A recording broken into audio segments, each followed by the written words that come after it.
select.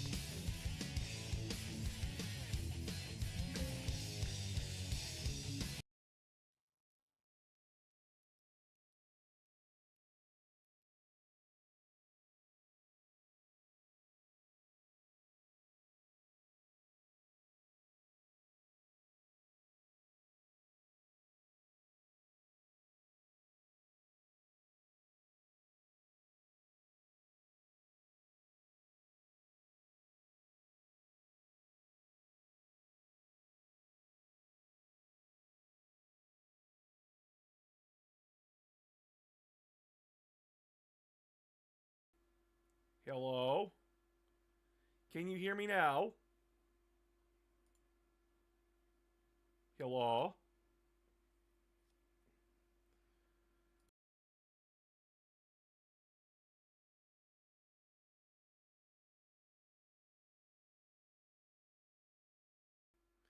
Everything, when my PC updates, it drives me nuts. Yeah, hello, come on in, everybody, come on in. My fucking thing is being stupid again. And I have two gentlemen sitting in a fucking chat, just vibbing, even though they know they can come in here. They have permission to come in here. And one of them is asking me silly little questions.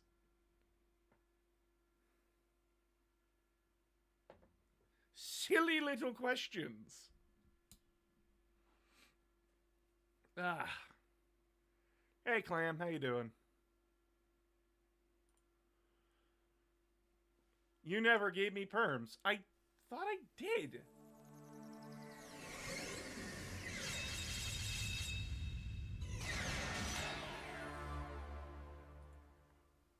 The fuck? Alright, I gave you that. Now you can hop in here, motherfucker. Get in here.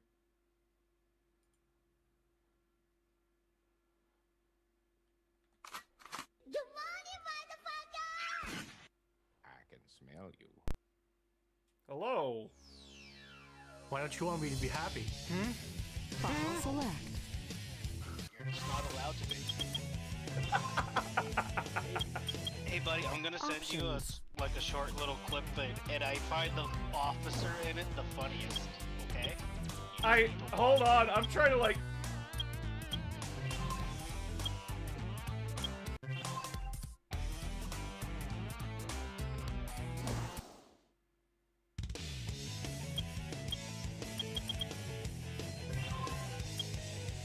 Oh my god, I can't turn the game down. Holy shit.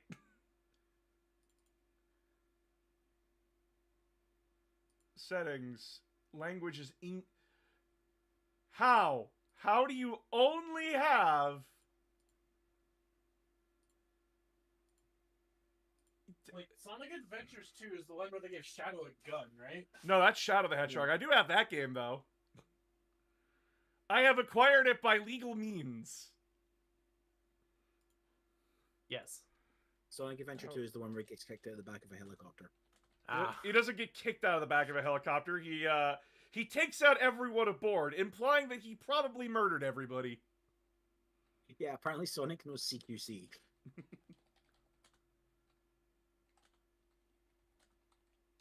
Because, you know, the implication.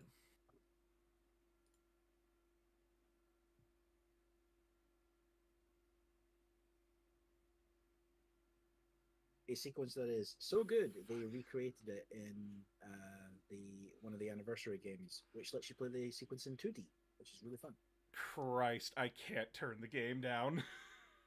Oh no. Oh, you gave us an emulator and we can't turn it the fuck down? Son of a bitch, Sega! Well, either way, we could start with the cool stuff first before we get into Cernic. But first, we'll just let more people come in first, because I know people are just gonna slowly come in before I blast my eardrums out. I mean, appropriate considering one of the things you're going to talk about that got revealed. Oh yeah, that's the main thing we're gonna be talking about, because that's the main thing that interests me. But we will talk about all the other smaller things too. So yeah. How's my week been? Productive. I've had a very productive week.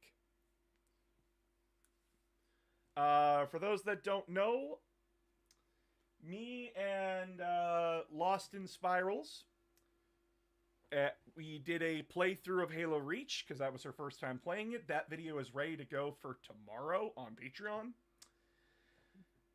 And then me and her are going to discuss further things tomorrow or on Sunday this weekend sometime. We're going to discuss things further. And I might have an update with that job. So we'll stay tuned for that. And what did you want me to see? I'm not playing that while I'm streaming.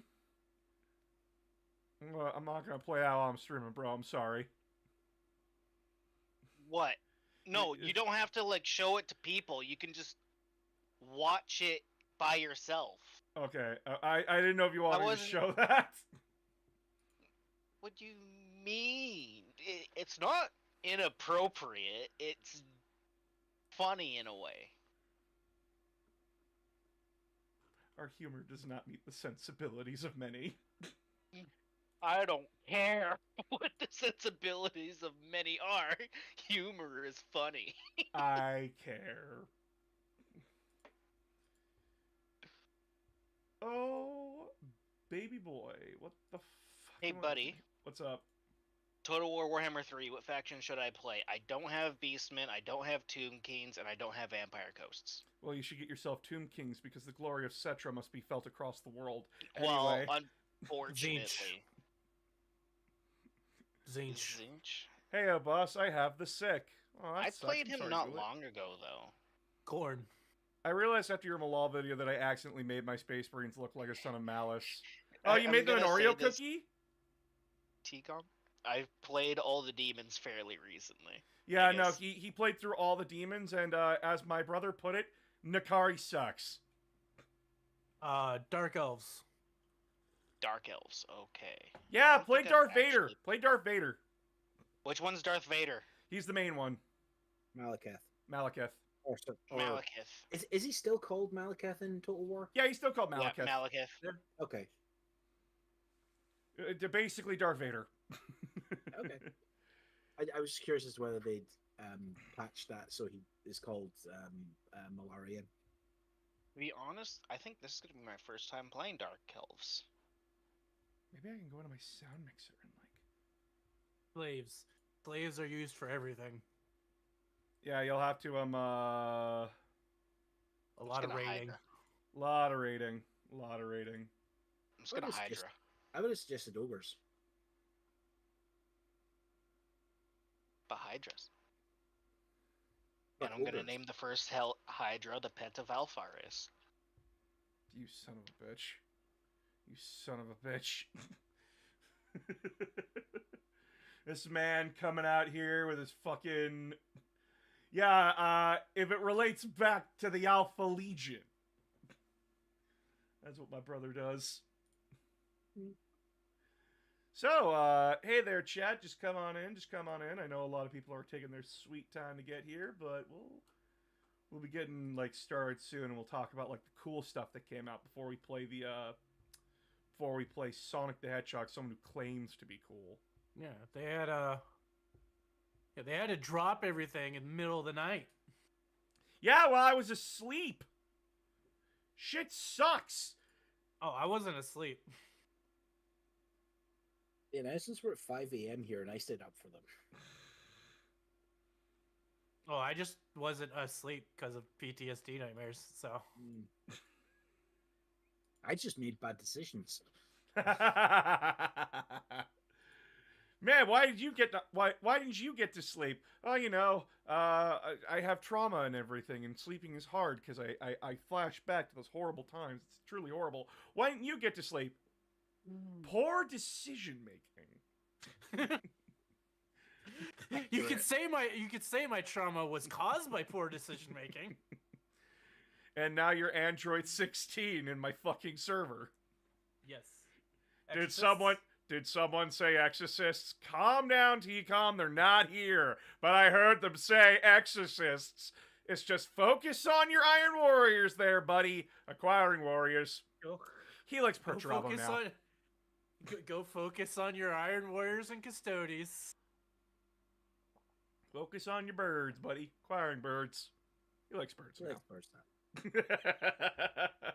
Oh, fuck. So, speaking of, funniest thing that happened last night. So, like, I was getting, like, ready to go to bed and everything. Phoenix has, like, special medication that helps them sleep, right? Yeah. So, like, it makes you a little bit loopy. And I'm listening to TFS's commentary series about Dragon Ball Z Abridged. And they're like, we get to the point where, like, they're talking about, like, Goku's stolen techniques. And Phoenix... All of them. Phoenix says, Yamcha has a special technique. It requires 2 people. And I'm like, well, no, he doesn't. Like, he has, like, Wolf Fang Fist. What are you talking about? She then says in the fucking shape-shifting cat's voice, Yamcha, can I stop being the rope now? Oh no! For those that don't know, when it came to Dragon Ball Z Abridged, in one of the episodes, Trunks reveals that, like, everyone gets killed by the androids. Krillin, Piccolo, Vegeta, Ten Shinhan, all of them. And Goku asks, like, hey, what happened to Yamcha? Because, like, you didn't bring him up. And he says, oh, he died earlier because after he found out that my mother was pregnant with Vegeta's child, well, and they cut to Yamcha hanging himself. The joke was supposed to be a lot darker. Originally, Poir was the fucking rope. Like, he turned into a rope to hang Yamcha. And that's why, like, there's a deleted scene of, that's why there's a deleted scene of Poir asking Yamcha, hey, can I stop being the rope now? But since Poir's a child, canonically, doesn't understand what suicide means, so... Oh god, that's a deleted scene. I have, like, completely Mandela affected that as to be, like, the stinger at the end of the episode. Nope, it's not the stinger. Okay. It was supposed to be, but they were like, it's funny, but that's way too dark.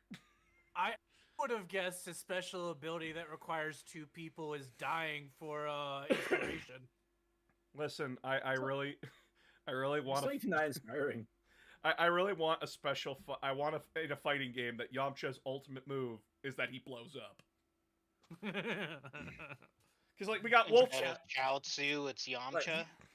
Let's I was be about to honest. say that. His greatest contribution is the fact that James Gunn references his death pose in the trailer for the new Superman movie. Ah. Hey, Voss, how's it going? I'm so sick. Why is everyone sick? What the Because fuck? it's That's winter. why. It's winter and flu season. You know what? No, they released a new Nurgle model, so, like, you know what? That's what made everyone sick. Nurgle decided to brush everybody with his hands so before Yeah, Slash could get there.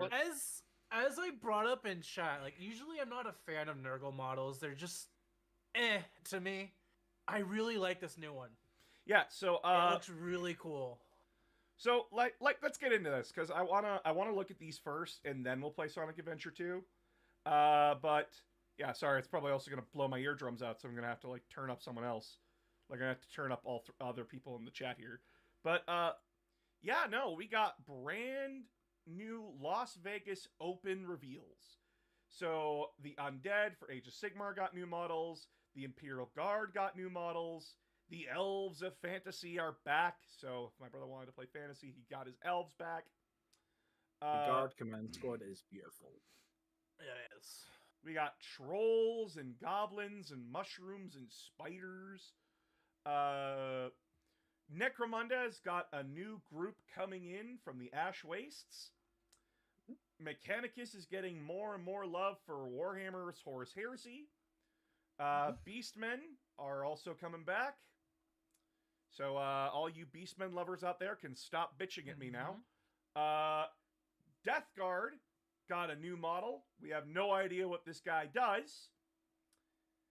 And He's the the biggest one of all, the Emperor's Children army reveal.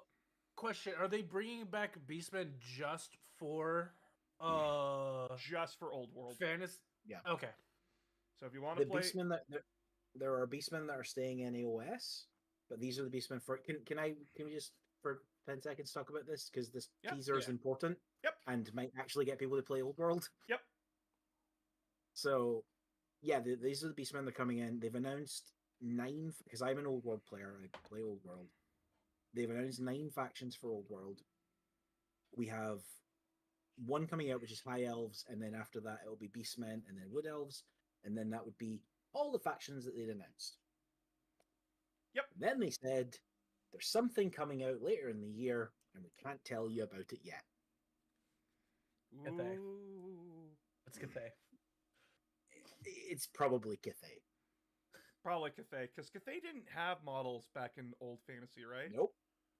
This is They were all new. mentioned. They were mentioned once, I think. They were barely even mentioned. They were out beyond the Ogre Kingdoms, and they were like the thing that was on the other side, and that was the other side of the world, and we never saw that. They were developed and created almost entirely for Total War. And now they're coming to the tabletop, and they are the first new faction to get added to Warhammer Fantasy since the Ogre Kingdoms in I think 2007. Just gonna say this out loud and right now. It's been over 30 years, and Bretonia still didn't get any love. The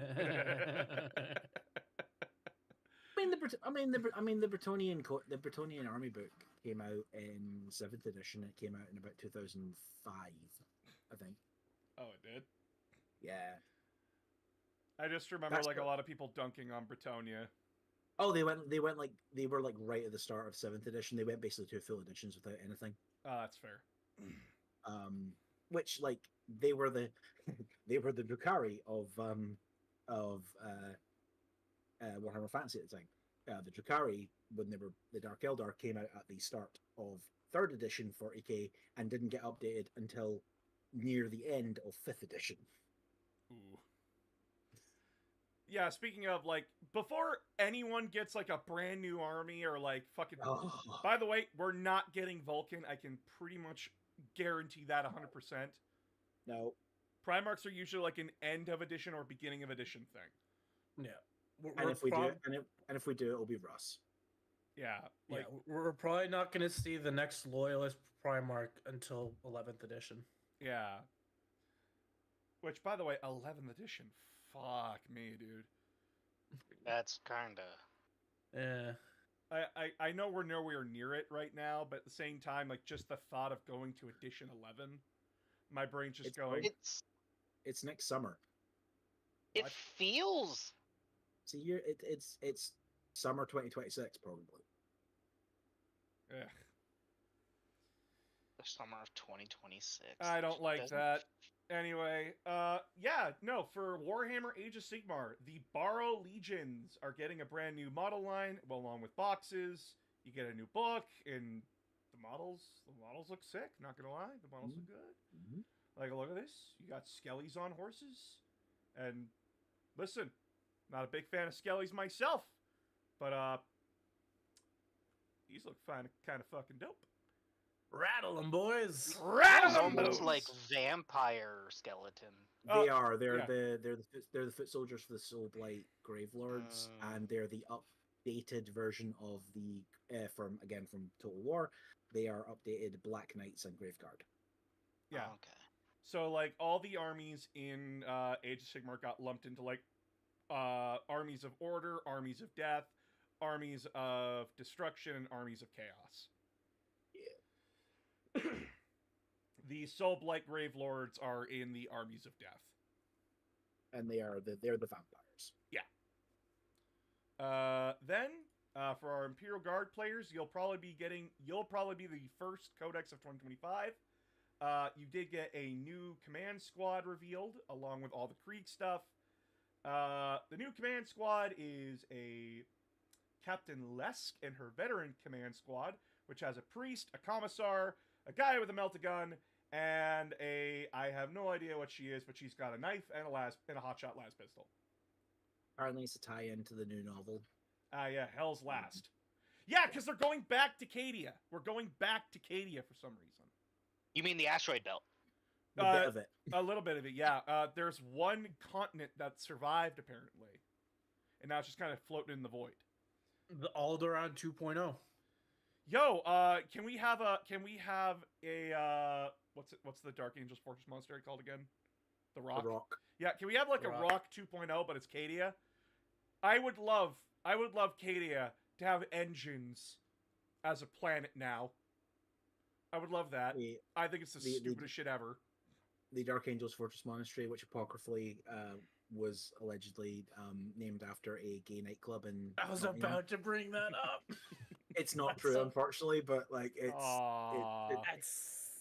It's funny though. yeah, It's a funny story. it is because it was all the Lionel Johnson stuff. Yeah.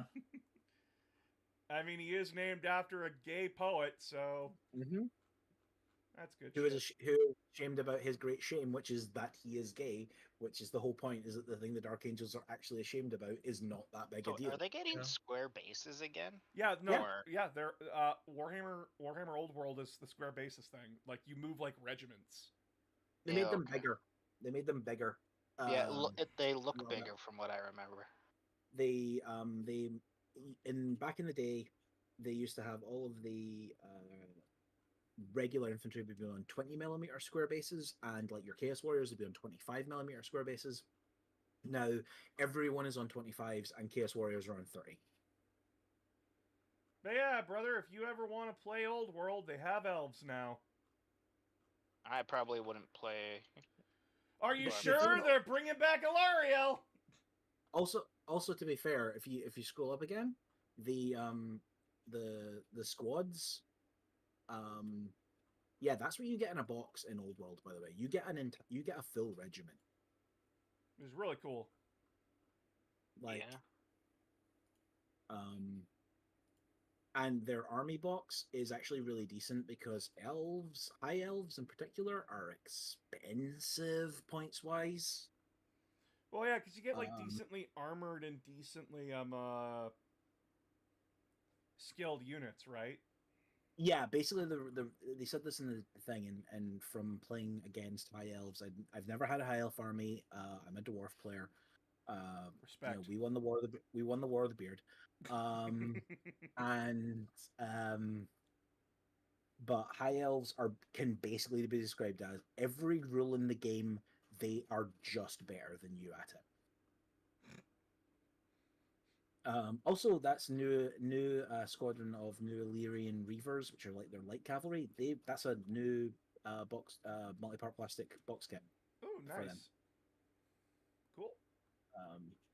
They're like the light cavalry. Again, if you play Total War, I've seen these guys. Yeah. When do I get Elven Rambo? Which one? The one who like nails fucking hi Nix nails fucking dark elves to like their doors and shit with bows and with like arrows to send a I don't message to Nagarond. I don't remember. I remember that in the current Old World timeline, like Tyrion and Teclis are like kids at this point, so they're not like going to be characters in it. Oh, okay. They're actually quite young in Warhammer as well. They're young for high elves. Yeah, they're like barely 16 or 18 by the time of the end of the world, right? Well, like yeah, they're meant to be like 25-year-old like adults, like 20 and 25-year-old adults. They're like the equivalent of like college students, but they're special.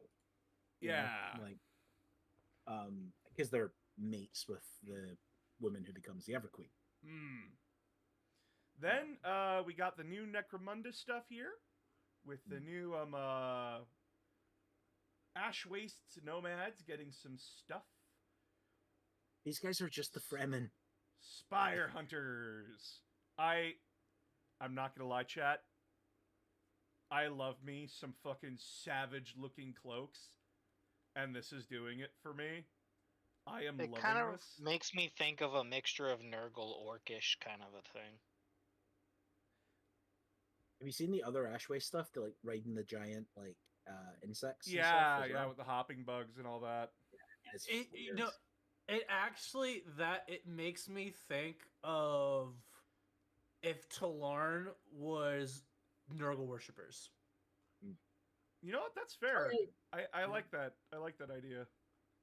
Yeah, apparently these do like the Dune like Fremen thing of like you can like basically deep strike them, but it represents them like popping up out of the ground in the ash wastes. But only if they're fighting in the ash waste. You can't do it if they're fighting in a hive. Yeah, That's that cool. makes sense. I Um, not gonna lie, I would use these guys as cultist models for my army. Yeah. Yeah, them and the regular ash waste nomad. These are like the elite ash waste nomads. They're like the elite ones apparently. Or if you're a very creative guardsman player, I would love to see these as like a custom guard regiment. Mm. Like That'd be pretty cool.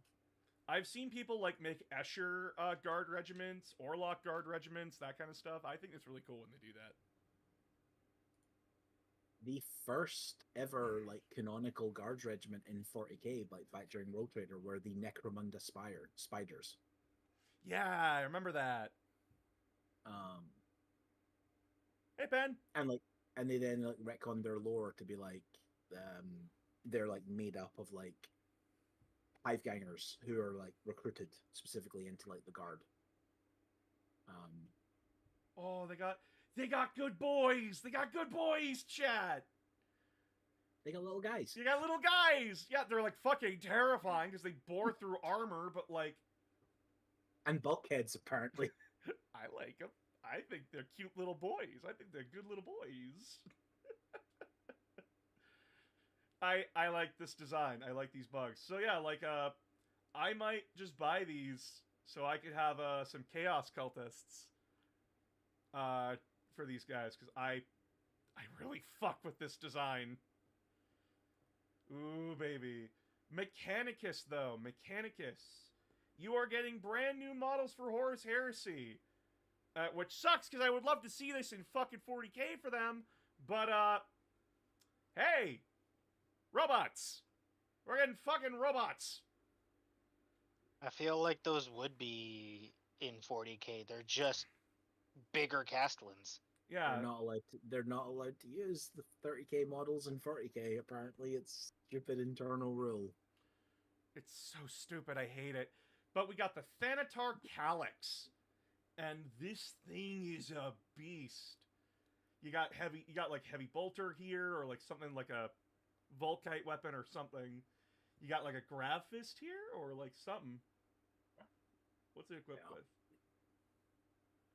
And it looks like probably an anti-tank weapon of some kind on its shoulder. Its main It's armament is a Solix pattern heavy las cannon that puts other weapons in its class to shame. With enough power to spear right through the armor of a super heavy tank and disable its targeting matrices with a devastating shock pulse. Ooh. Yeah. It's got a I believe grab. someone- I think my friend was telling me it does like multiple hull points of damage on a penetrating hit, just like and just one shot like a super heavy. Are you kidding me? No, it's apparently ridiculous. Oh my That's- god. It's gonna be super expensive to bring then. It It's- has to be. It's got a graviton ram strapped onto its arm, a poorly understood weapon that pulps flesh in sensitive systems alike. Ooh, so it's a gravity fist. It's like a gravity hammer from Halo. Let's go. Yeah. Mhm. And then what was the gun on its right hand, on its left arm? It's Twin Light Heavy Bowler. Oh, okay. No, just just because. Yeah, how do you make this thing more? Listen, I already put like an anti-vehicle laser cannon on this thing and gave it a gravity hammer. How can I make this thing scarier? Twin-linked heavy bolter? That'll do. Mm. Nah, but this thing looks sick. When I think Mechanicus, when I think like their cyborgs and the automata, this is perfect for that. And it sucks that it's stuck in Horus Heresy, but you know what? Horus Heresy is popular and it's growing. It's growing, and I'm excited to see this. Mechanicus armies, you're eating good.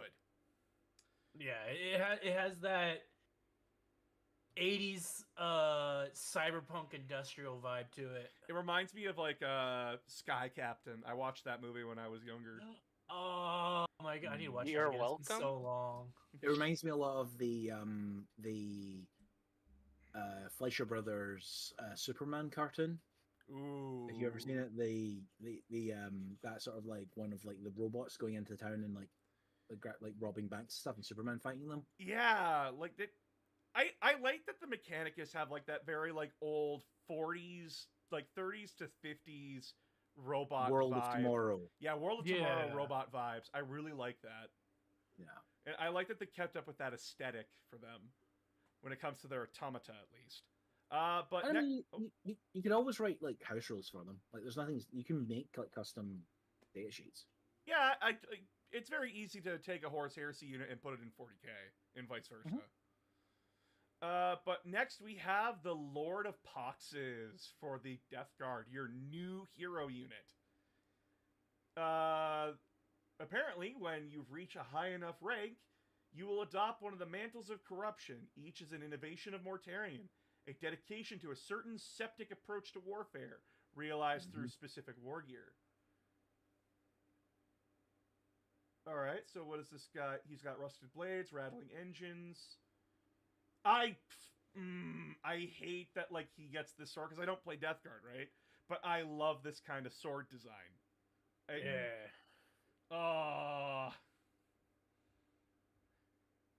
We don't know what this guy does, but I'm very excited to see. I love the idea that Nurgle champions are like a Wait, did they have trinity. Zap Brannigan as the Imperial Guard What? Codex cover? What? No. No, scroll down, scroll down. No, it's a Krieger. Okay, I saw the white horse and I was like, "That's the Zap Brannigan model, isn't it?" Well, the Krieg cover is only for the Krieg box. It's a special edition codex. Yeah. Mm, What were you saying there, Will?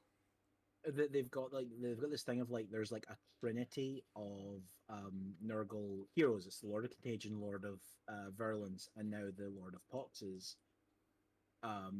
Because the Nurgle symbol is the three circles. Yeah, that Like, makes sense. Like, okay. Oh, to answer someone in your chat, Knight, I would love a Dune tabletop game. I play Worm, I win.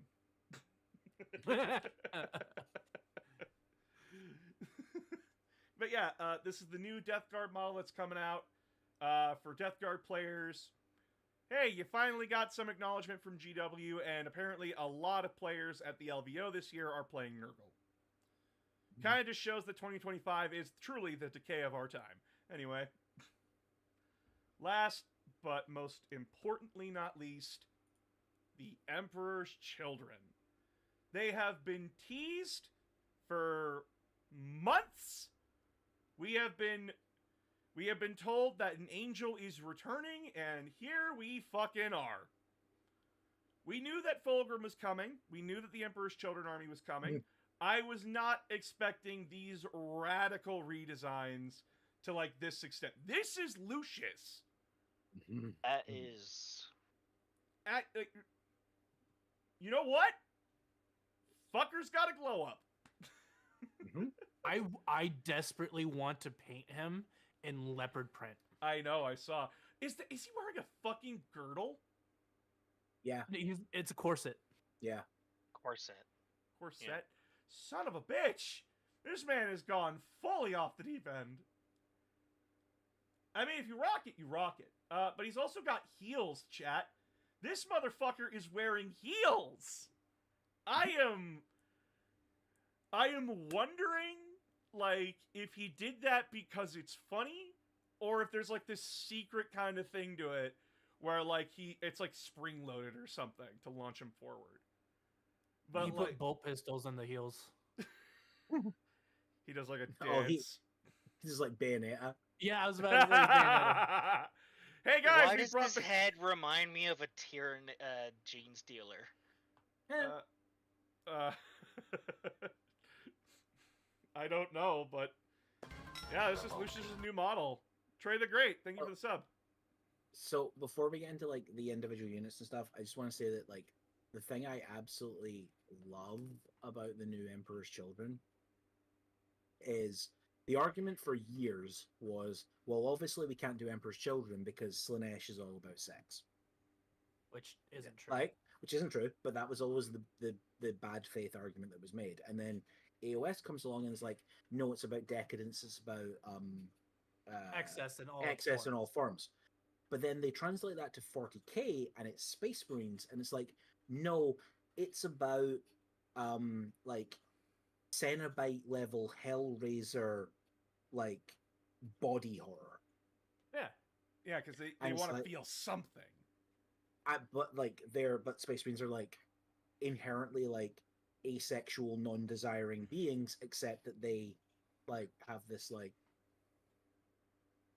so how do they interact with like a thing that is all about giving you what you want, and what they want is to like be the best.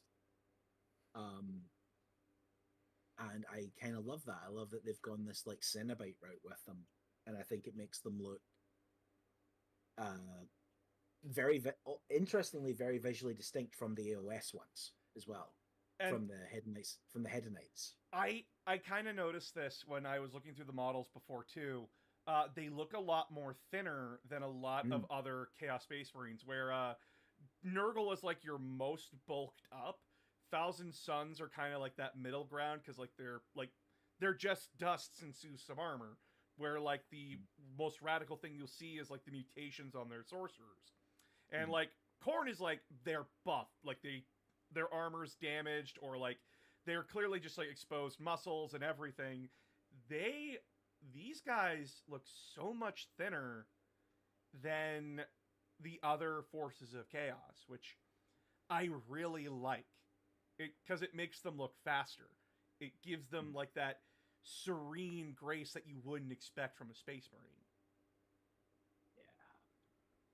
Yeah. And like looking at these models, yeah, they are a lot thinner than their counterparts. And we got the new Lord of Excess with like a sound pistol. Like they got a noise pistol now with a whip.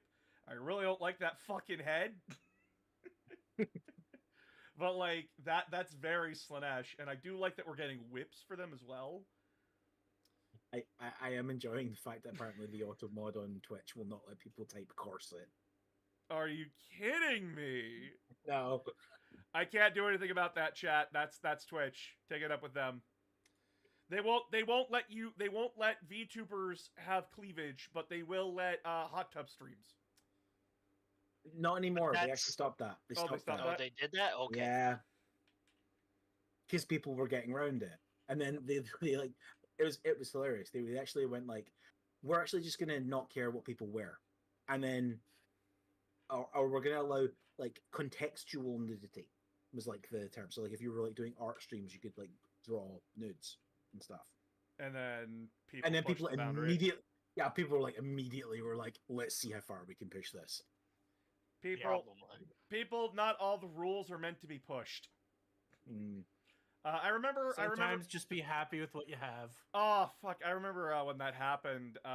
Rubber Ross, he brought on some like college, like some university and college level arts teachers, and we're like, yeah. So how about I have these experts go through all my friends who got bands art, and have them judge it, because I know the Twitch guys weren't that level of expertise.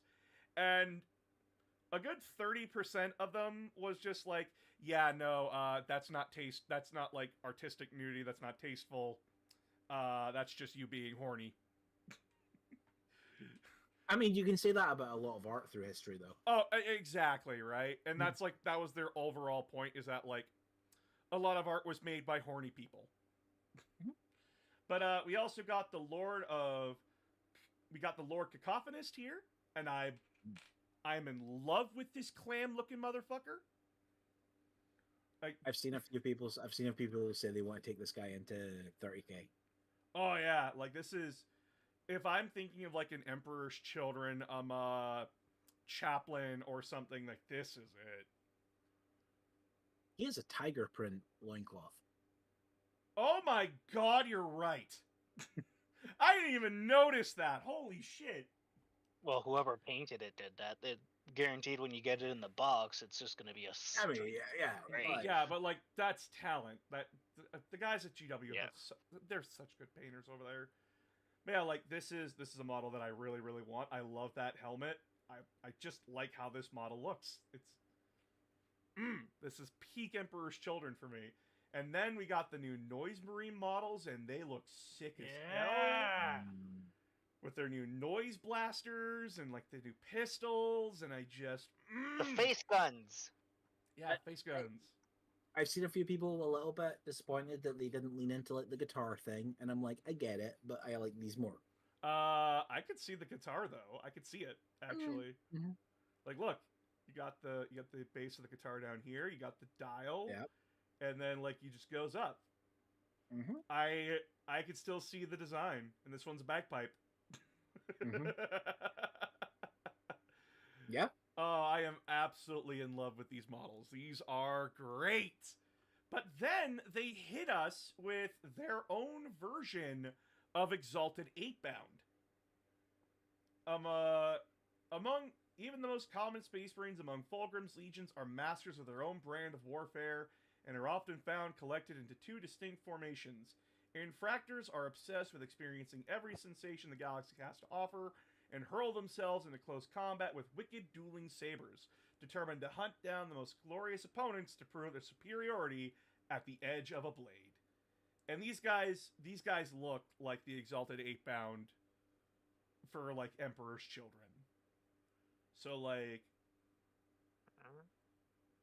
I'm kind of hoping they have helmeted heads because those are cool, but I would like helmets. yeah, eventually no, for if they them. don't Oh. have helmets, I'm putting a helmet on it. Also, I just don't like painting faces. Neither do yeah. I. Also, I don't like Pinhead Larry over here. I love that they have like a version. I love that they have a version of Blade Guard. Yeah, like that's really cool. Like I'm very like do not get me wrong, if it wasn't for the heads, these models would be perfect for me. But like if they don't come with a helmet, I'm gonna find a way to put a helmet on them. I couldn't with Exalted 8-Bound GW. I will find a way here. But then we have the Tormentors, which are their new infantry choice, which looks like just Assault Marines, like an Assault Marine squad, but for Emperor's Children. But like this is where like those new helmets we saw came from. I fucking hate that head. I do not like that head. Everything else I am loving. And then this head pops up and I'm like, I don't like that. I absolutely adore the helmet on the one with the eagle back banner. This one? It's like one page back. I'm Yeah. looking at yeah. Look at that beaky helm. That is gorgeous. Very gorgeous. I'm liking that their armor is very much like modified Mark 6. Mm. I'm liking that a lot. Yeah. And like, it sounds weird to say, like, because they've obviously got like so much drip on them, but it's like, it's not just all trim. Yeah. Like, it's actually quite clean. Like, it's not, and it's It Right. looked. The thing is, and this is like the my problem with like a lot of chaos models, is there's a lot of extra stuff on a lot of chaos models just for the sake of having that stuff on it. With this, everything feels like it has a purpose on the model. Yeah, like it draws your eye everywhere, which is like what the Emperor's Children are all about. Yeah. It's like you see one thing, but then your eye catches another, and you're trying to look at it while they're trying to kill you, and then turn you into drugs and then huff you. Yeah. And then we got some Or turn you into a painting. or apparently Or a like, chair. or apparently like use a drug which they implant into people's eyeballs and it grows crystals, which they then Oh. have. Like, Yeah. like I- what? I need to start reading that Eidolon book. I said I was going to do that, but I have to read Dark Imperium first. And, Oh, like, I don't want to. I've taken. I started listening to Dark Imperium while I've been working on editing, and I've been like every once in a while when like something major happens in the book, I stop, I take notes, and then I get back to work. Mm. I'm like doing like 3 jobs at once, and it's driving me nuts. But yeah, like we also got like new Chaos Space Marine upgrades for the Emperor's Children. We got straight up the upgrade kit plasma gun from Horus Heresy for these guys. No, that's not even that. That's the other way you can build the other guys. Oh shit! You can build Right. them as like tactical. You can build them as like tactical marines, or you can build them as assault marines. Essentially, Oh, I love that so That's much. cool. We do not have a confirmed release date for this, but know this: the second this box goes up on pre-order, I'm buying one. I do not care. Yeah. It's probably It's going to be gonna the get end of. sold out real I think it's fast. the end of Oh, February. yeah. End I'm of going- February, beginning of like spring. Yeah, no, Yeah. like hence why like I'm like relying on you guys, like I'm relying on the Discord, relying on Yeah. the chat to be like, it's live. And like I immediately beeline for Champions of Slanesh. Oh, it was the same issue. Like, I really wanted the new primer, and as soon as I saw it go on sale, I went online, and then their website crashed because everyone was trying to get on to buy it, and by the time I was able to get in, it was sold out. Okay, I didn't actually get a good look at this. Like, so what do you? So in the army box, you get like, I mean, you get so much stuff. You get You get 34 models, I think. yeah, So You like, get two 34 squads, models, two their full code- squads of noise marines, 2 squads of like their tactical / assault marine guys, and the new Lord. the new lord. Yeah. So squad of 10 space marines is usually somewhere around 200 points, roughly. Yeah. So let's assume they're about that. Heavy weapon squad usually about the same. Lord usually about 150 points. Maybe not 150 points, maybe usually around 100 points. So that is probably around 900 points, maybe about 800. Yeah, give or take. with upgrades, that'll bring you up to about 1,000. Yeah. And then Like, like you you- buy like- Fulgrim, Fulgrim, 1500. yeah. Yeah. Or one squad of the I keep calling them Palatine Blades. They're not. They're the new version of the Palatine Blades, but Yeah. the sword duelist guys. Lucius probably actually is like the best way to upgrade that. Fulgrim probably takes you up to like 1,500. Oh, Yeah. the Flawless Blades. Flawless Blades Flawless is what these guys are called. Yeah. And again, when this comes out, I will be trying to get my hands on it. GW, again, please, I will shill for you. God. I mean, they have a thingy program. What? They have a influencer program. Where do I sign on for this? I actually don't know, but I know you can like. I will look it Apply up to for it. you. I know Thank- you can apply. Thank you very much. But yeah, like those were the new releases. We got lots of love for most of GW's games. For the Emperor's Children Codex, can you actually see what he is shooting at in the thing? Shit. Like, can you see like what they're fighting? Can I see what they're fighting on the Codex cover? Let's slide on down. Okay, so Because No, like there's a it's- dead emperor. Because there's a dead Emperor's Children on the thingy. There's dead Emperor's Children on the Eldar one.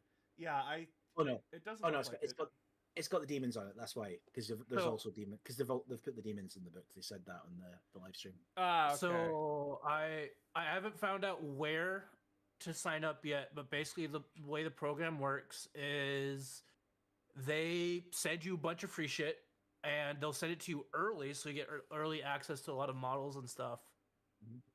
In return, you just create videos and content of like painting tutorials, building the product, reviewing it and stuff like that. Yep. They don't pay you, but you No. get a lot of free shit. I'm fine with that. I don't know what their subscriber, because it's obviously it's like You have to get be a into it certain based on- size. Yeah. Yeah, and I'm nowhere near that size that they probably want. You've got more subscribers than some other people that seem to be on it. Well, we'll have to see, because I am still growing. And the Ultimate Guide review, by the way, comes out tomorrow, chat. So keep your eyes open for that. Here's a YouTube video, but that's 2 hours long. I'm not watching that. Yeah, do it. But yeah, Because that was the other big thing they said about it is the Emperor's Shogun Codex is going to have all the Slanesh demons in it as just units that they can take, ooh.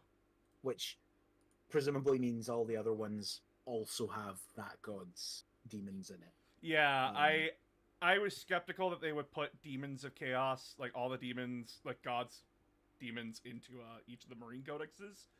I was wrong on that. I wish I was right, because I do not like Demons of Chaos being within the legions. Because like I feel like that takes away from their uniqueness. But at the end of the day, if they have to be there, they're going to be there. So Plus, like, is it Shalaxi? Is like a beautiful demon model. The giant keeper secrets and the all that stuff. Like everything other than the chariot are great. listen, if I know people are just going, like, I know when Thousand Suns come out, they're going to abuse Magnus and Kairos. I know that's going to happen.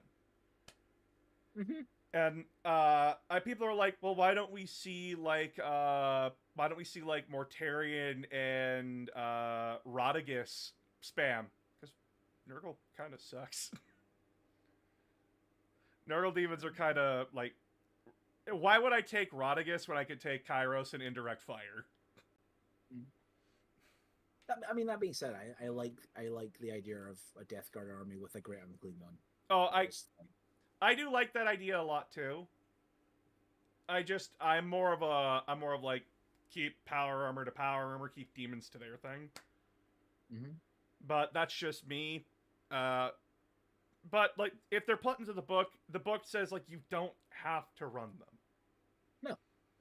And like that's like the compromise. They're there. I don't know what they're gonna do with like Demons of Chaos at this point.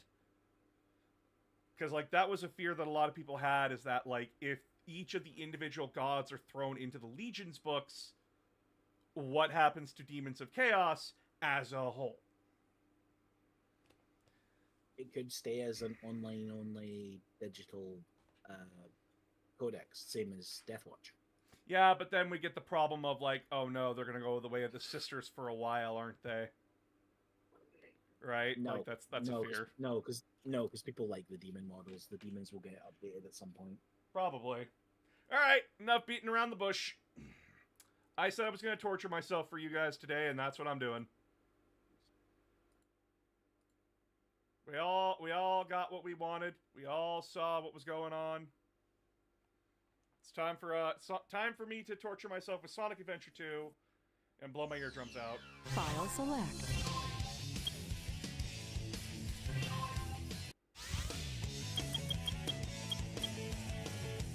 Christ. Options. I hate that there's no way to turn this down. Ow. Not even through your settings? Not even through settings. You get stereo or monaural. Monaural. I forgot how jank some of the early 2000s games were. Would you like to change vibes? Basically, most of the internet is saying you just have to have a following and they eventually reach out to you. They eventually reach out to you, son of a bitch. Well, maybe, you know what? God of War 3 maybe will do that for Story me. select. I tortured myself for Dawn of War 3, even though like my opinions on it are like, you know what? If this game was allowed to cook, I think it could have been great. Yeah, there was a lot of potential. It just. Wait, why is the cut Sigma so Alpha fucking 2 quiet? heading due south over the city. We're en route. Everything's a go. This is Control Tower. We have you on radar. Report cargo status of captured Hedgehog aboard. Over. That's a 10-4. Cargo secured on board and... What? Didn't copy that. Hedgehog is Over. gone. He's taken out everyone aboard and... What's wrong? He's killed everyone, chat! Over. I want to know why they're flying a Hind. Freeze! What do you think you're doing? An Mi-24? Get that Hedgehog! Talk about low-budget flights, no food or movies. I'm out of here. I like running better. An aircraft very famous for being extremely slow. Yeah! Yeah! How is he staying on the piece of the plane? How is that Aircraft. thing attached to his feet? Attention all units. Oh, this is a fun fuck, okay. Block all major roads and capture the suspect. There's some implications with them flying a Hind that this actually takes place in Russia. Yeah! Or a socialist country. Yeah, except it's clearly meant to be San Francisco. Yeah. Oh no. I guess California got invaded by the Soviets in this timeline. Oh no, it's Red Dawn. It's not if it was actually successful and not dumb. It makes more sense than North Korea. Oh god, the remake. I hated that so much. Like, I feel bad for the actors, because they were trying. They really tried to make it work, but... it was just a bad movie to begin with.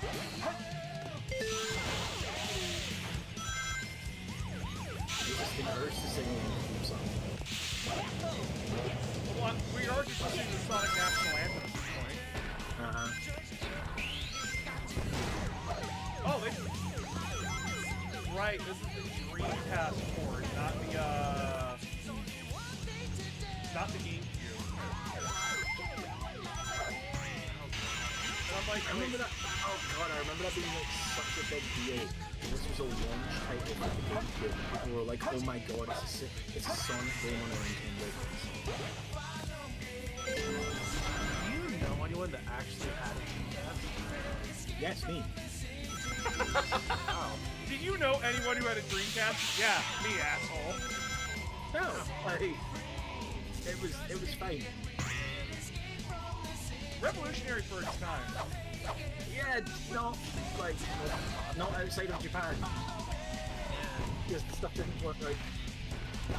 Well, because of various laws and stuff, you have to have region codes, and they never really focused on making an American or European region code compatible Dreamcast. I died on this first level, Chad. You're in for a ride. Probably everyone who's in the younger audience probably has no idea what I'm talking about with region codes, because that's actually a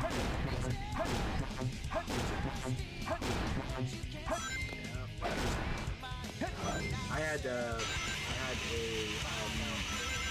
it was either Game Genie or one of the other things, one of the other ones that let me play US versions of Don't have the GameCube- bounce, and I'm trying to. GameCube games. I remember the lawsuit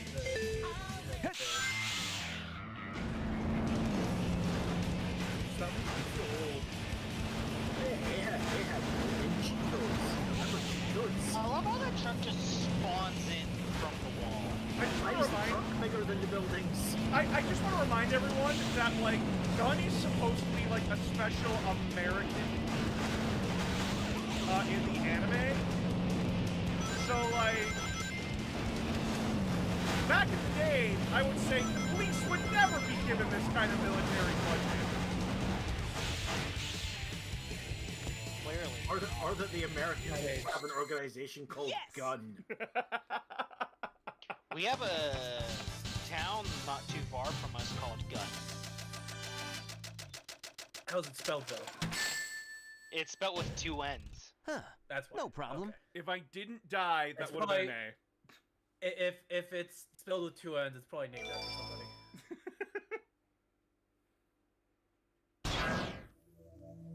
This game Oh, of Fantasy tag Star is boring. Online. Yep, this I'm is the Finally Dreamcast decided port. to show up, eh? Yep. Okay, bring it Spider on. Troop Bigfoot reporting to headquarters. Intruder has been located. Yo, they got a fucking trebuchet from BattleTech. That, I was gonna say, that's just straight up trebuchet. I said I don't remember the trebuchet being able to fly. Sorry, it's not trebuchet, it's catapult. It's catapult. Catapult. What? Catapult has jump jets. Oh. No, it's an upgrade that you can give them. They don't come with it naturally, if I remember. Yeah, and they're jump jets, not jetpack. I mean, yeah. What? Look, Battletech at one point had mechs that turned into planes. Ah, yes, the Robotech needs to be copied too. Robotech is like one of the initial to say the original one we actually have like proper and they got rid of that because it was too Japanese. Japanese. Imagine saying that now.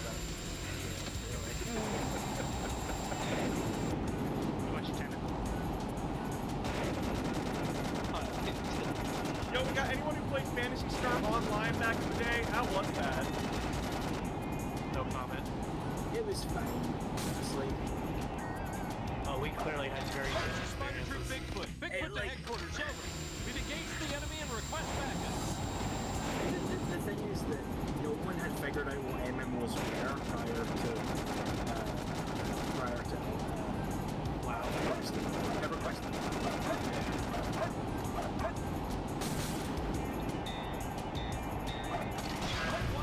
We're just one hedgehog. Like Ultima Online was Hey exactly guys, as bad. take care. I like that the pilot's just like sitting there after I never Sonic really like got murders into him. WoW. What? Guys, it's him! It's him! Silver the Hedgehog! I'll start He with gotta this. A jewel containing the ultimate power. That's the Chaos Wait, Emerald. no, my bad. It's Keanu Reeves. Yeah. Got a reason now. Now I know what's going on. The military has mistaken me for the likes of you. Sonic character with the most unnecessarily horrible backstory. His backstory does not match the tone. Chaos No. control. Everything else in the Sonic franchise. Also, apparently, third movie is in dropped Shadow is in an entire different series, like in terms of. No, he's the weird crossover in a multiplayer game. Also, chat, I just want to say this. Drop the fucking ball in the third movie, apparently. I'm like, did they shoot the child? Using the Chaos No, Emerald. they didn't. Shadow. I'm the world's ultimate I still life. love the dance scene. That's my favorite scene in the entire movie. I haven't seen it yet, so. Okay, it's You've probably seen what I'm talking about. It's just Oh my god, they got MP5s! Okay. They got MP5s! Chat, Also, Just Dreamcast doesn't fuck around! you just don't know when to get Oh, these levels, oh god. What are you Yep, talking treasure about? hunting levels. That emerald's Oh, mine. I hated these. You got that? The Master Emerald contains why Let's get these. is the internet so horny for Rouge? Tits. It's in like overtly like confident and slightly sexualized character. There are other sexualized characters in the Sonic series. Yeah, but she like is like the femme fatale one. Another important distinction, she's weak. That's never stopped the internet before, and I have to say that. I don't like that answer either, but just to remind you all, Amy is 13 years old. Please stop. Please stop being weird about the big hedgehog. Oh, I found an emerald out of it. Ow. Fuck. Yeah, but what's that hedgehog doing? Is it truly Sonic the Hedgehog? Is it truly a Sonic the Hedgehog fandom if one person isn't being fucking weird? Oh my god, I am going to screw that fucking robot's like right there. Fuck!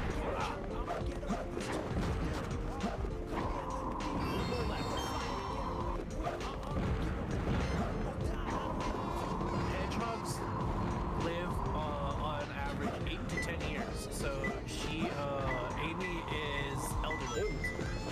Yeah. I don't like that answer. Yeah, but what do Moby and hedgehogs like?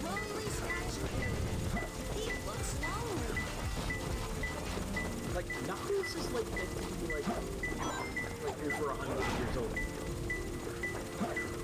As far as I know, like Moe and hedgehogs live for 2 to 3 years. no, Moby as in from Mobius. The planet. Oh, that's a catapult, not a trebuchet. Fuck. I'm sorry, Clam.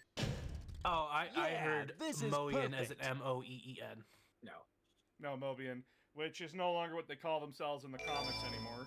That was an Archie Comics thing, and thank you, Ken Penders. Fuck off. Don't sue me. Oh boy, boss fight! Don't worry, I know lawyers who can. Oh yeah, the mech weapon. You won't fall! They decided that Moe is in the mech suit. I'm gonna destroy Guard. So, funny thing, in the, what are they called? Why am I forgetting? The ICD comic universe, or whatever, like, the guys that do like, the Transformers comics and all that, they got their hands on the Sonic license, right? So, like, there's just been, like, tons of references to Sonic Adventure and all that kind of stuff. It's really cool.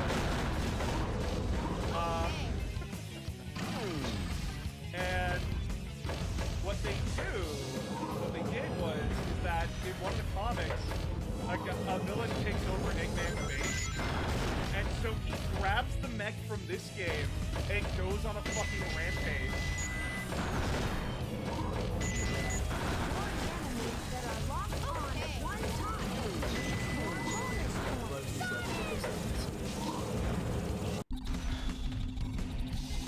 What?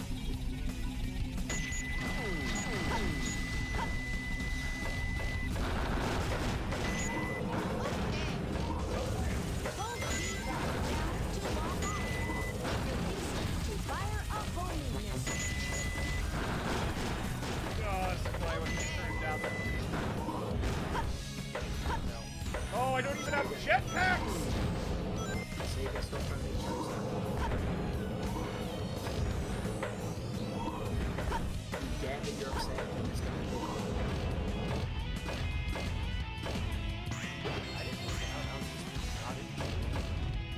No, but they feel like, oh, we can have our own book. We're fighting Sonic franchise. So the whole mechanic in the first one about breeding them and like it'll be like Pokemon makes chocobos. Yeah, I can't do anything about it. Boss, the noise of the game is too loud. I know! I know it's too loud! You're recording through OBS or Streamlabs? Streamlabs. You should be able to turn it down, at least for the audience. Yeah, but like it's monitoring it's monitoring like everything, so like it's monitoring the desktop, you know? Okay. It won't, like, I could put in a new capture, but like it won't, yeah, so like it won't let me capture just like the game and like separate everything, turning it up and down. It like it does like the solid this is desktop. Yeah. And I'm like, fuck. You will listen to it at this level. Yeah, you will listen to it at this level. Like it or fucking not. Sorry, chat. I'm giving you tetanitis like I got it.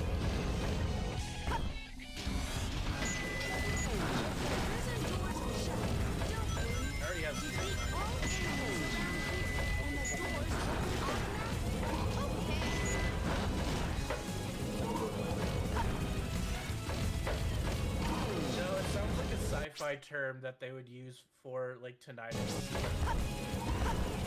Oh, he's got. Oh, he's got. Oh, he's got. Yeah, like you have audio implants that are going out.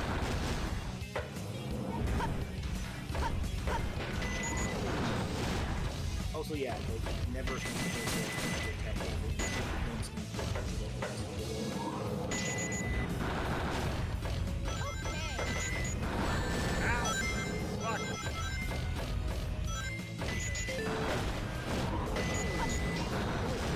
a world where they have like entirely drone operated aircraft carriers. Oh no. Like, well, there's got to be something I can do, right? And the American military budget has clearly been is even bigger. The unlimited defense budget has somehow gotten even deeper. even more unlimited. How the fuck do you do that? It's double unlimited. Double unlimited. I'm gonna try to see if I can do something here. Game Why does my capture. medical tent keep getting deleted? Halo Wars. We'll do that. Don't capture on War Dark Crusade. Capture that one. Allow transparency. Specified window is not a game. What the fuck do you mean the specified window is not a game? What?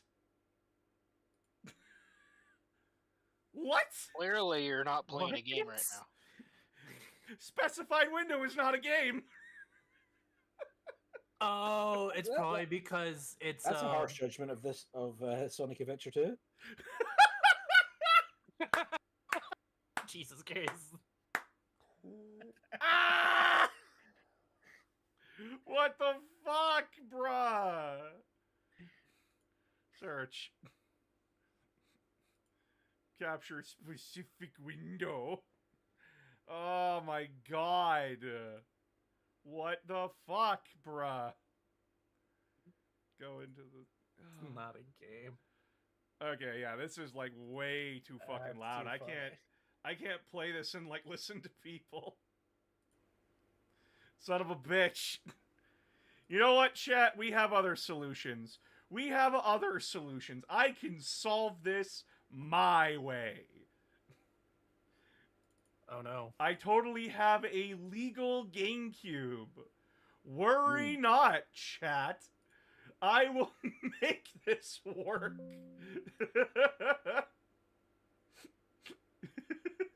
Oh yeah, I completely forgot I gave you the GameCube.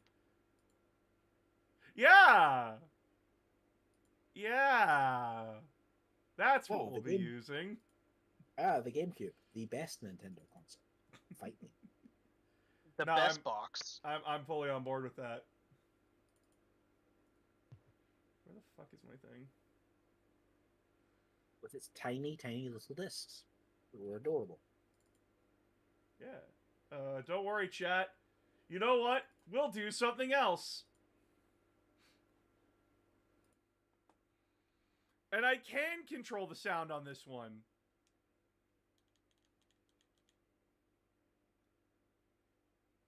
Wait, which one is this? Oh, fuck. Give me a sec. I fucked up. I fucked up.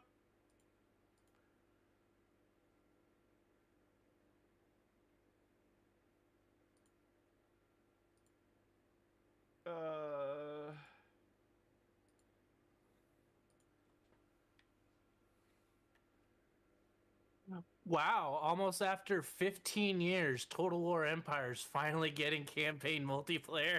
Oh my god, really? Why are they still working on it? Because it's the most it's the most monetarily successful Total War game in the history of the company. Like, I Oh. love it, and I really want Empire 2, but Oh, sorry, no, not Empire. Sorry, I mean, I was thinking of Three Kingdoms, rather.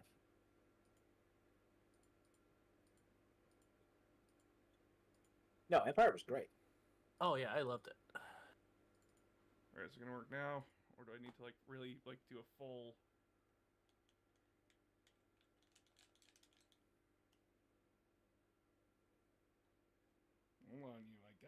can do this. I can fix this. Can you? I miss Total War games having naval combat. I do too.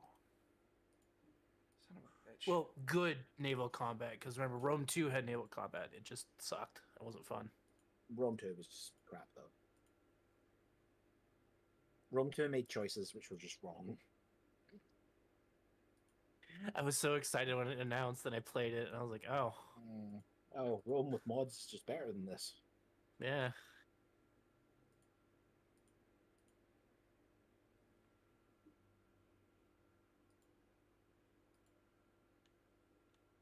Shogun 2, on the other hand, still holds up.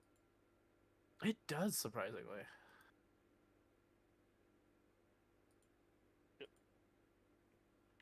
Did you say Total War Shogun 2? Yeah. Yeah. Yeah. It's reading that the controller is plugged in, so I Like- don't know why it's not wanting to work with me. Why, Sonic? Why every time that I want to play you, do you do this to me? I play Frontiers once, and you're like, that's all you get. That's all you get from me, motherfucker. That's all you get. I'm gonna scream. I'm gonna cry. I'm gonna have a bad day. You get a shit and come? I'm gonna shit and come. Well, you were just talking about Emperor Shogun. Oh, no. Oh, in Fulgrim's Horus Heresy book, Okay, now it's didn't working. one of the Remembrancers paint something using his own shit? She used the blood Oh, of it's another she, person yeah. that she seduced. And also her own body waste. Yeah, she and then she's just like, now I'm gonna bring this to the guy that I like, and then finds him impaled on a fucking statue. Mm-hmm.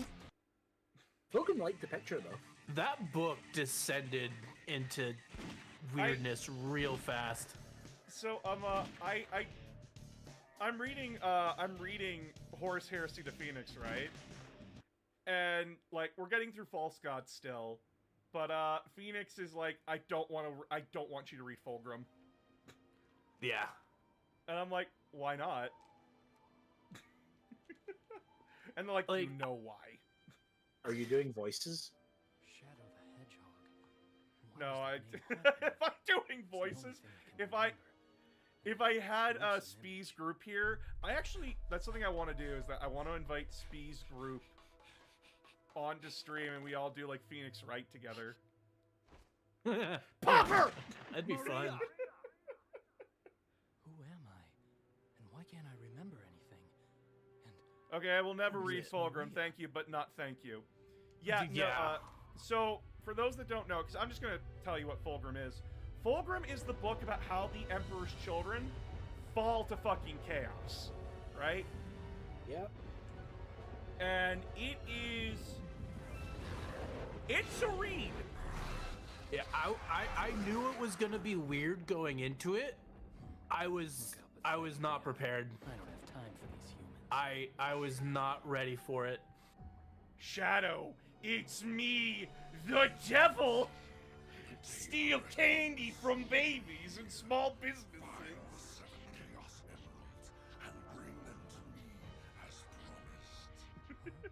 Who are you? But yeah, How do you know I'm Shadow? And what are you I know like the basic breakdown of the book. How fucked is it that I'm playing Shadow the Hedgehog and we're talking about Fulgrim? Anyway. What's that all about? I mean, in a lot of ways, Shadow is the. No, I'm not even gonna do. Nah, don't No. listen. The closest you're ever gonna get to Slaanesh in a Sonic the Hedgehog game is the fandom, and I want nothing to do with that. By the way, like majority of like the Sonic fandom, really nice, really good people. Many a great content creator from them. Just it's the DA part of it. It's the DA part of it that needs to settle the fuck down, you know? I mean, you could say that about most fandoms. Yeah. And let's be honest here, Shadow is really more of a. He's more of a Corax. Fulfill this promise. More of a who?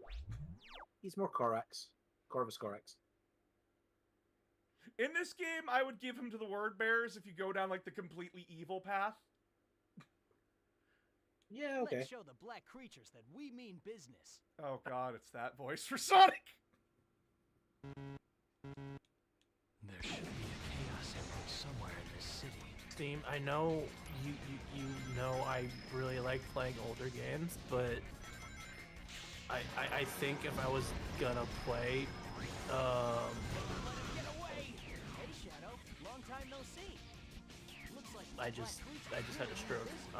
Chat, what the fuck? Oh, this is slippery. Oh, I don't like this. If I was gonna play Dark Souls, I would have done it by now. What the fuck? Chat. Cody, thanks for the sub. Okay, there's just a... Okay. Chat, I have never played Shadow the Hedgehog before in my life. This is really slippery. Fantastic. How is Dark Souls still full price?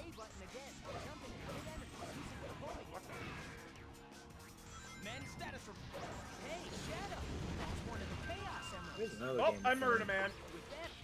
There's another game with incredibly horny section of its fan base. Oh, I got a pistol. Oh my god, I'm packing heat! Chat! Am I edgy now? I'm packing heat!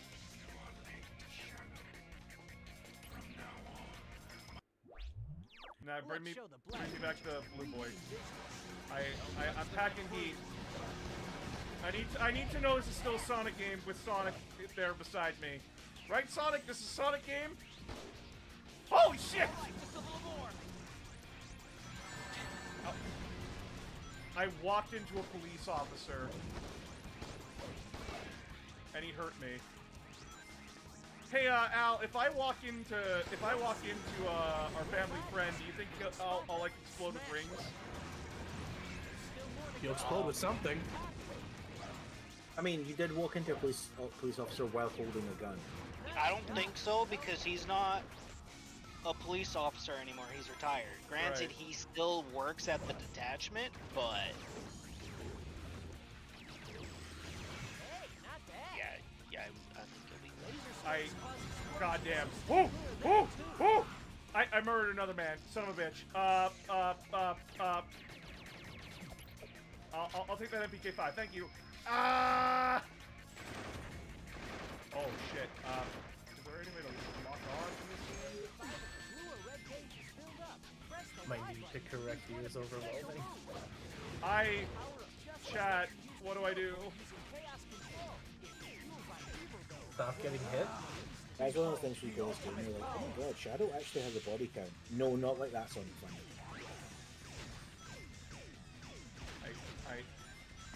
Oh god, what? Black Doom, go away!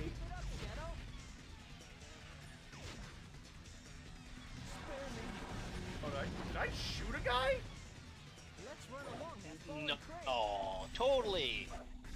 Definitely not playing a game with guns. These guys are monsters! Thank you, Captain Obvious. Anything else that you'd like to tell me? Oh, shit, I'm hitting the wrong... Oh, I'm hating this. I could see why Lythera fucking hates this. Why is there a key? Why is there a key, chat? What the fuck is this key for? To unlock something. These red fruits all over the place. Let's smash them all up.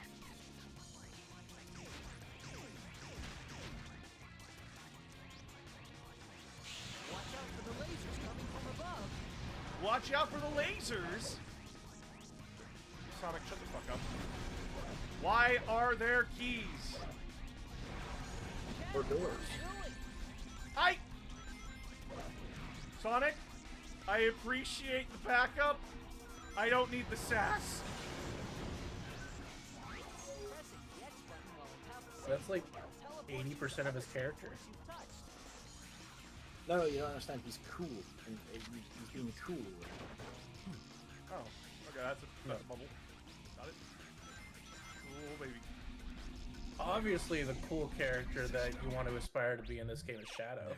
Let's show the black creatures. Yeah, smash them up.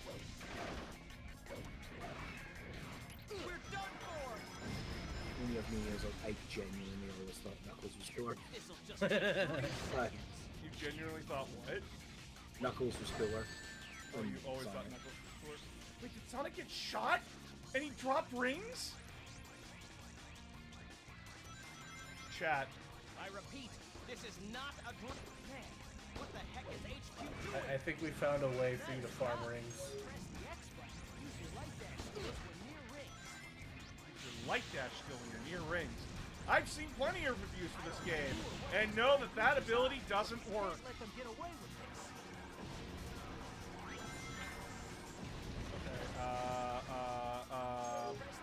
I want to know what Madman City Planner decided to put a loop-de-loop road in the middle of the fucking city. I want to know what the strategic advantage of invading Westopolis is.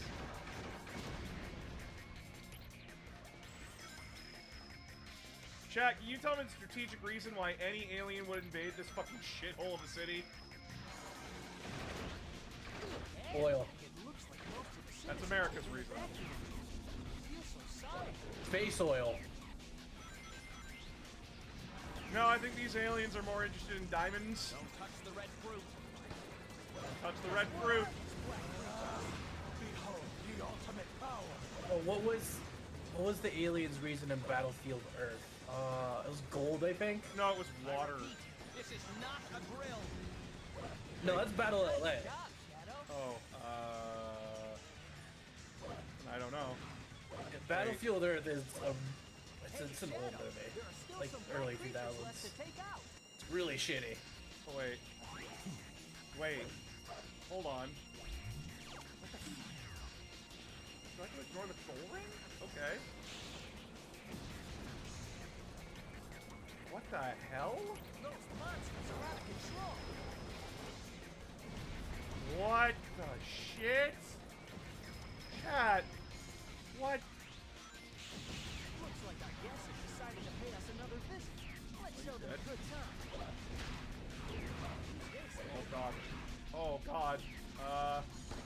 Ah! Don't shoot me. Wait, did I miss one? What? I missed one.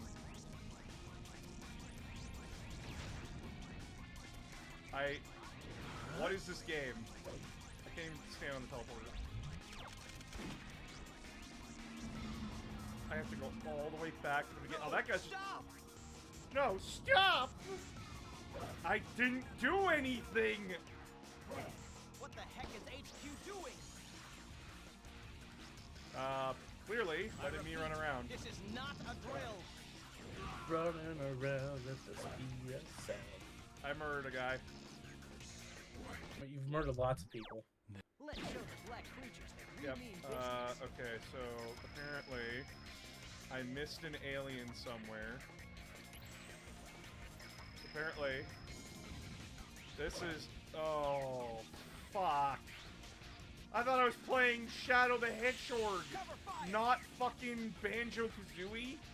What the fuck? Where is this guy? I hate Banjo-Kazooie. You hate Banjo-Kazooie? I do. I did not like that game. What the fuck did Banjo-Kazooie do to you? The constant backtracking.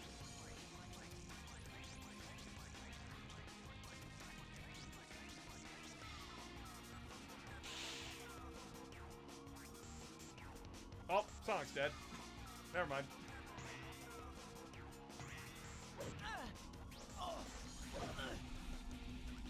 Men status report. Okay, that guy's just sitting down, having a good day. Full story, bro.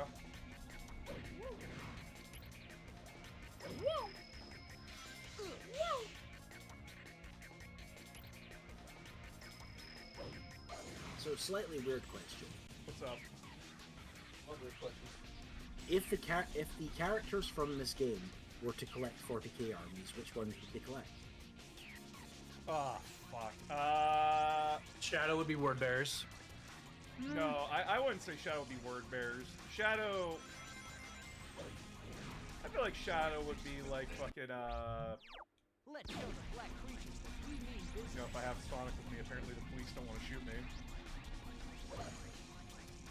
Don't worry, officers, I brought my blue friend.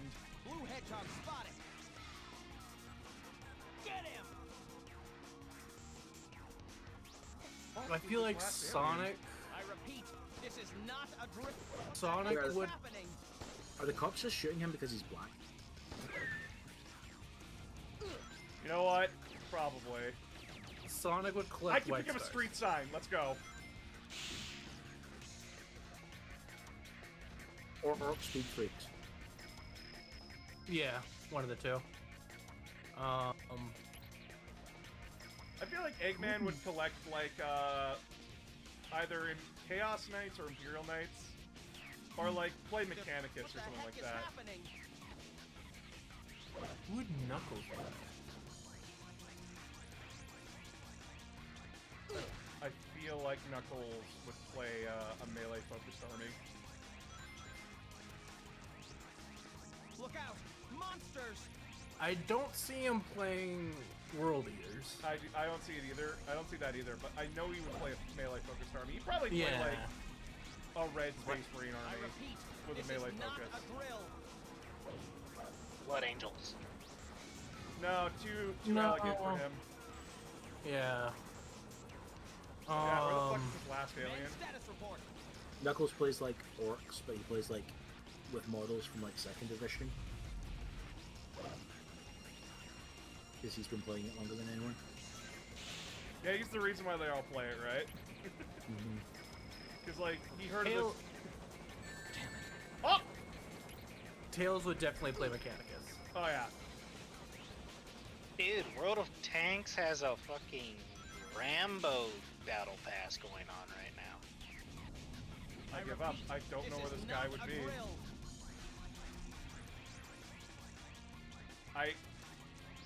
I genuinely don't know what to do.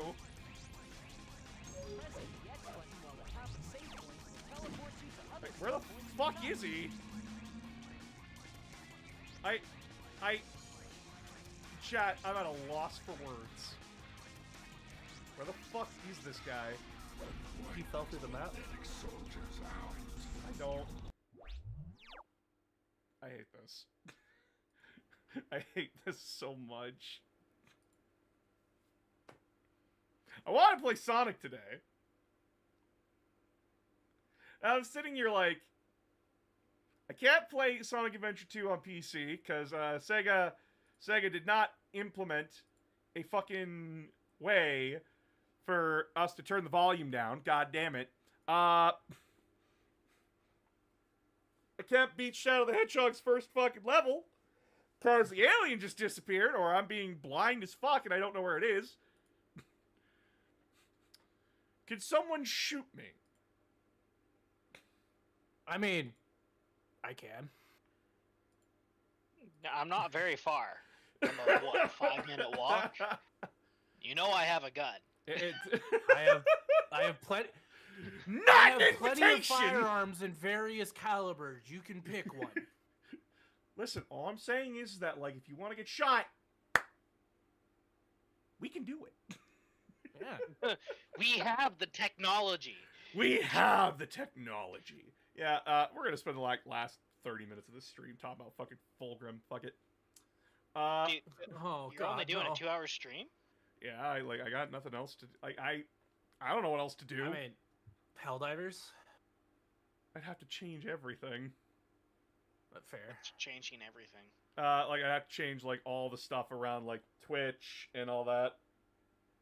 Like the title, the game we're playing, everything. It shouldn't be too much of an issue. Yeah, but then I'd have to do it for YouTube as well later. Which can already be a pain in the butt. I'll just switch it to just chatting. Fuck it. Fuck it. Or Hammer.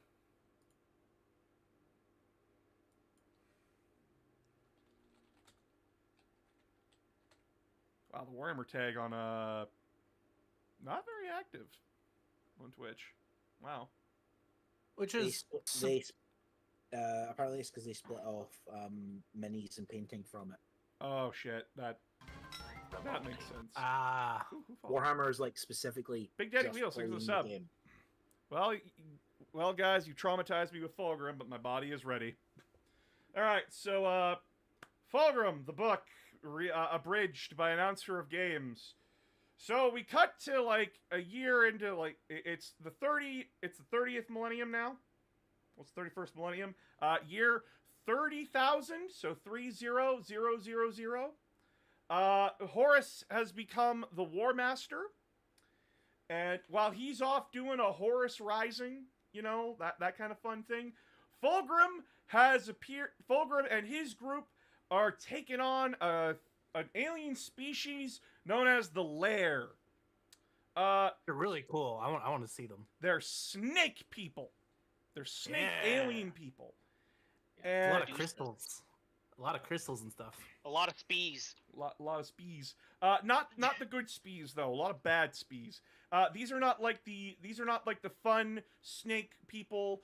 These are not like Lamias. These are not Nagas. These are straight up Slaanesh serpent aliens that really fucked up.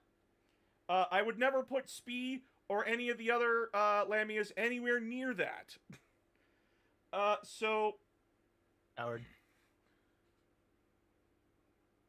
No. Coward. So,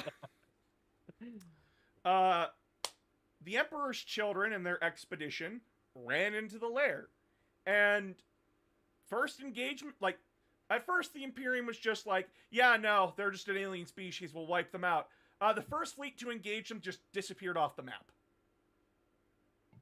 Which is just like, oh god, is this gonna be like a Rangden fucking thing again? It nearly became that, yeah. So it was squats 0.5 is what I would say. It was bad. So the Imperium was actually debating giving these fucking snake aliens protectorate status, which is basically like we won't kill them now, but when we have like more forces, like when we have like more than a legion and an Imperial army group, we'll come back. But like we'll just like put like warning signs up saying like stay the fuck away kind of a thing. Fulgrim, hearing this, went, that's fucking cringe. We don't run. I will conduct this campaign, and we will exterminate the lair by the end of the year. And his speech was so cool, his balls so titanium and big, biggest dickus energy. The entirety of the room went, yeah, like Fulgrim, woo! And then they got bent over and fucked. So, it went bad. It went real bad. Which is a recurring theme of the early Horus Heresy novels. Yeah, so, the Emperor's children, when they engaged the Serpentine Lair, per engagement, not like per battle, not like per war zone, per engagement, like we're talking squad on squad. It was 3.5 or 4.5 Marine casualties per engagement. Mm-hmm. I love how it's halves. I don't remember the exact attrition rate, but it was really, really bad. It was for one of the smallest legions. They were absolutely devastated. Yeah. Like, chat, I want you to understand that, like, if this was like a modern Space Marine chapter, if I was losing 4 to 5 Marines per engagement with a Space Marine chapter, that campaign is FUBAR. And this is a Legion formation. And yeah, it basically turned into the Emperor's Children's Vietnam. Yeah, and the reason being is that the Serpentine Lair people essentially weaponized sound and other ancient technologies that the Emperor's Children just didn't understand. But they were still... also had no defense against it. Is what Yeah. I was about to say. Yeah. Now the Emperor's Children were still winning, but it was becoming a Pyrrhic victory at best, and Fulgrim did a major no-no. He swept numbers under the rug. Also, at one point, I think it was Eidolon that recommends it. Don't they recommend bringing in the Iron Warriors because it was that bad of an attrition rate? Yeah, they recommend bringing in like another legion, and Fulgrim, like this is the reason why like Eidolon and Saul Tarvitz and Lucius are sent over to murder. Because Eidolon makes that suggestion, because like he's trying to like, he's like, dude, it's okay. You got a little bit in over your head. We can like figure something else out. And Fulgrim won't hear it. Because it's just like, I said this! My word means fucking gold! They also established very early on that the Emperor's Children are like, you cannot, it isn't. Yeah, it's very much, it's very much, what's the word I'm looking for here? Nepotism. Nepotism to the highest degree. Because, like, Saul Tarvitz, he's a proven field commander. Like, he's really good at what he does.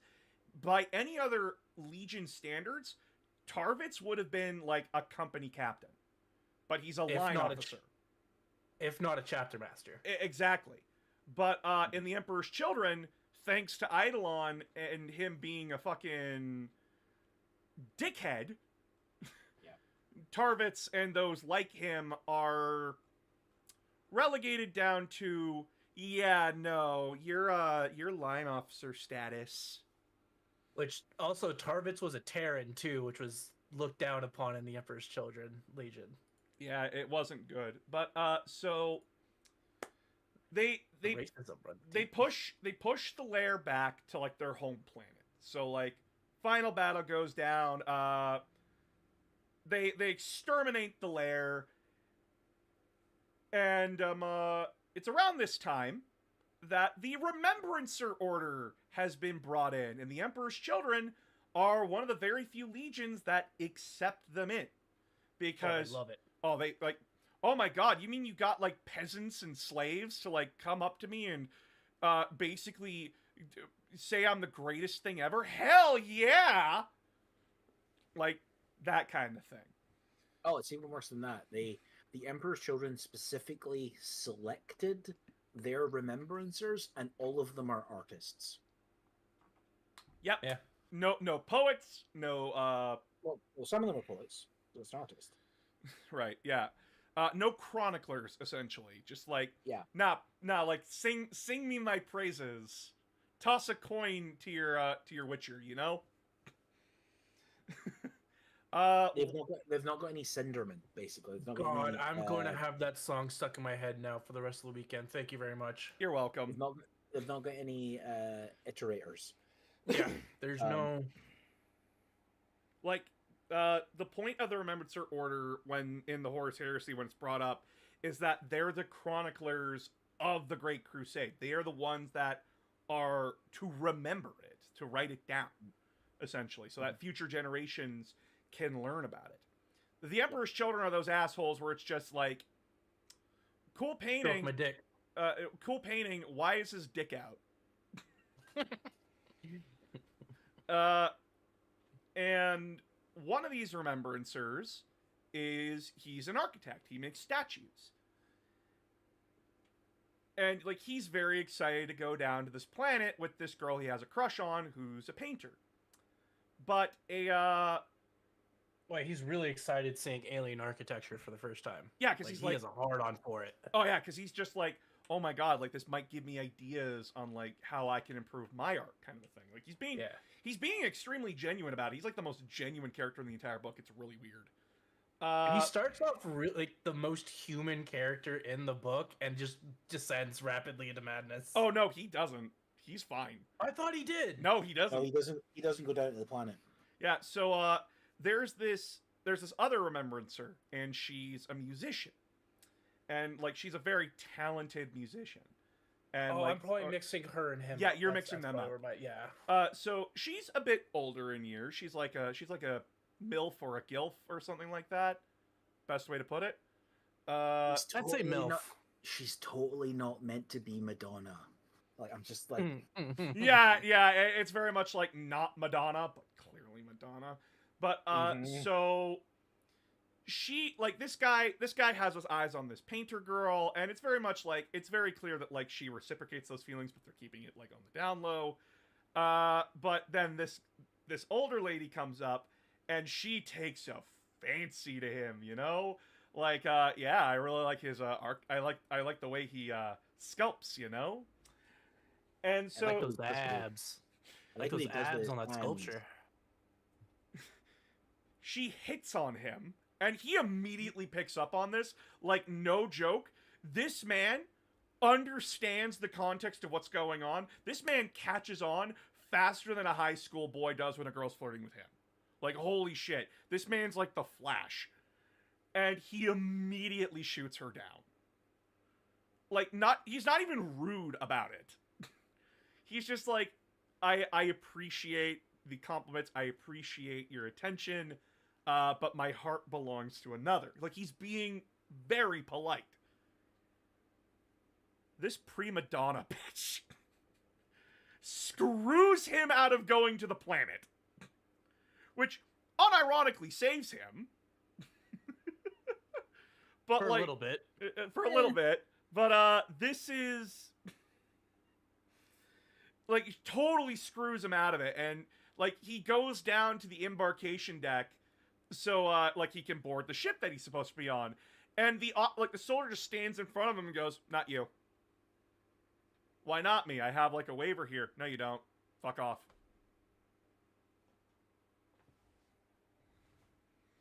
And he's sad. Like, he gets sad about it, because he's just like, oh.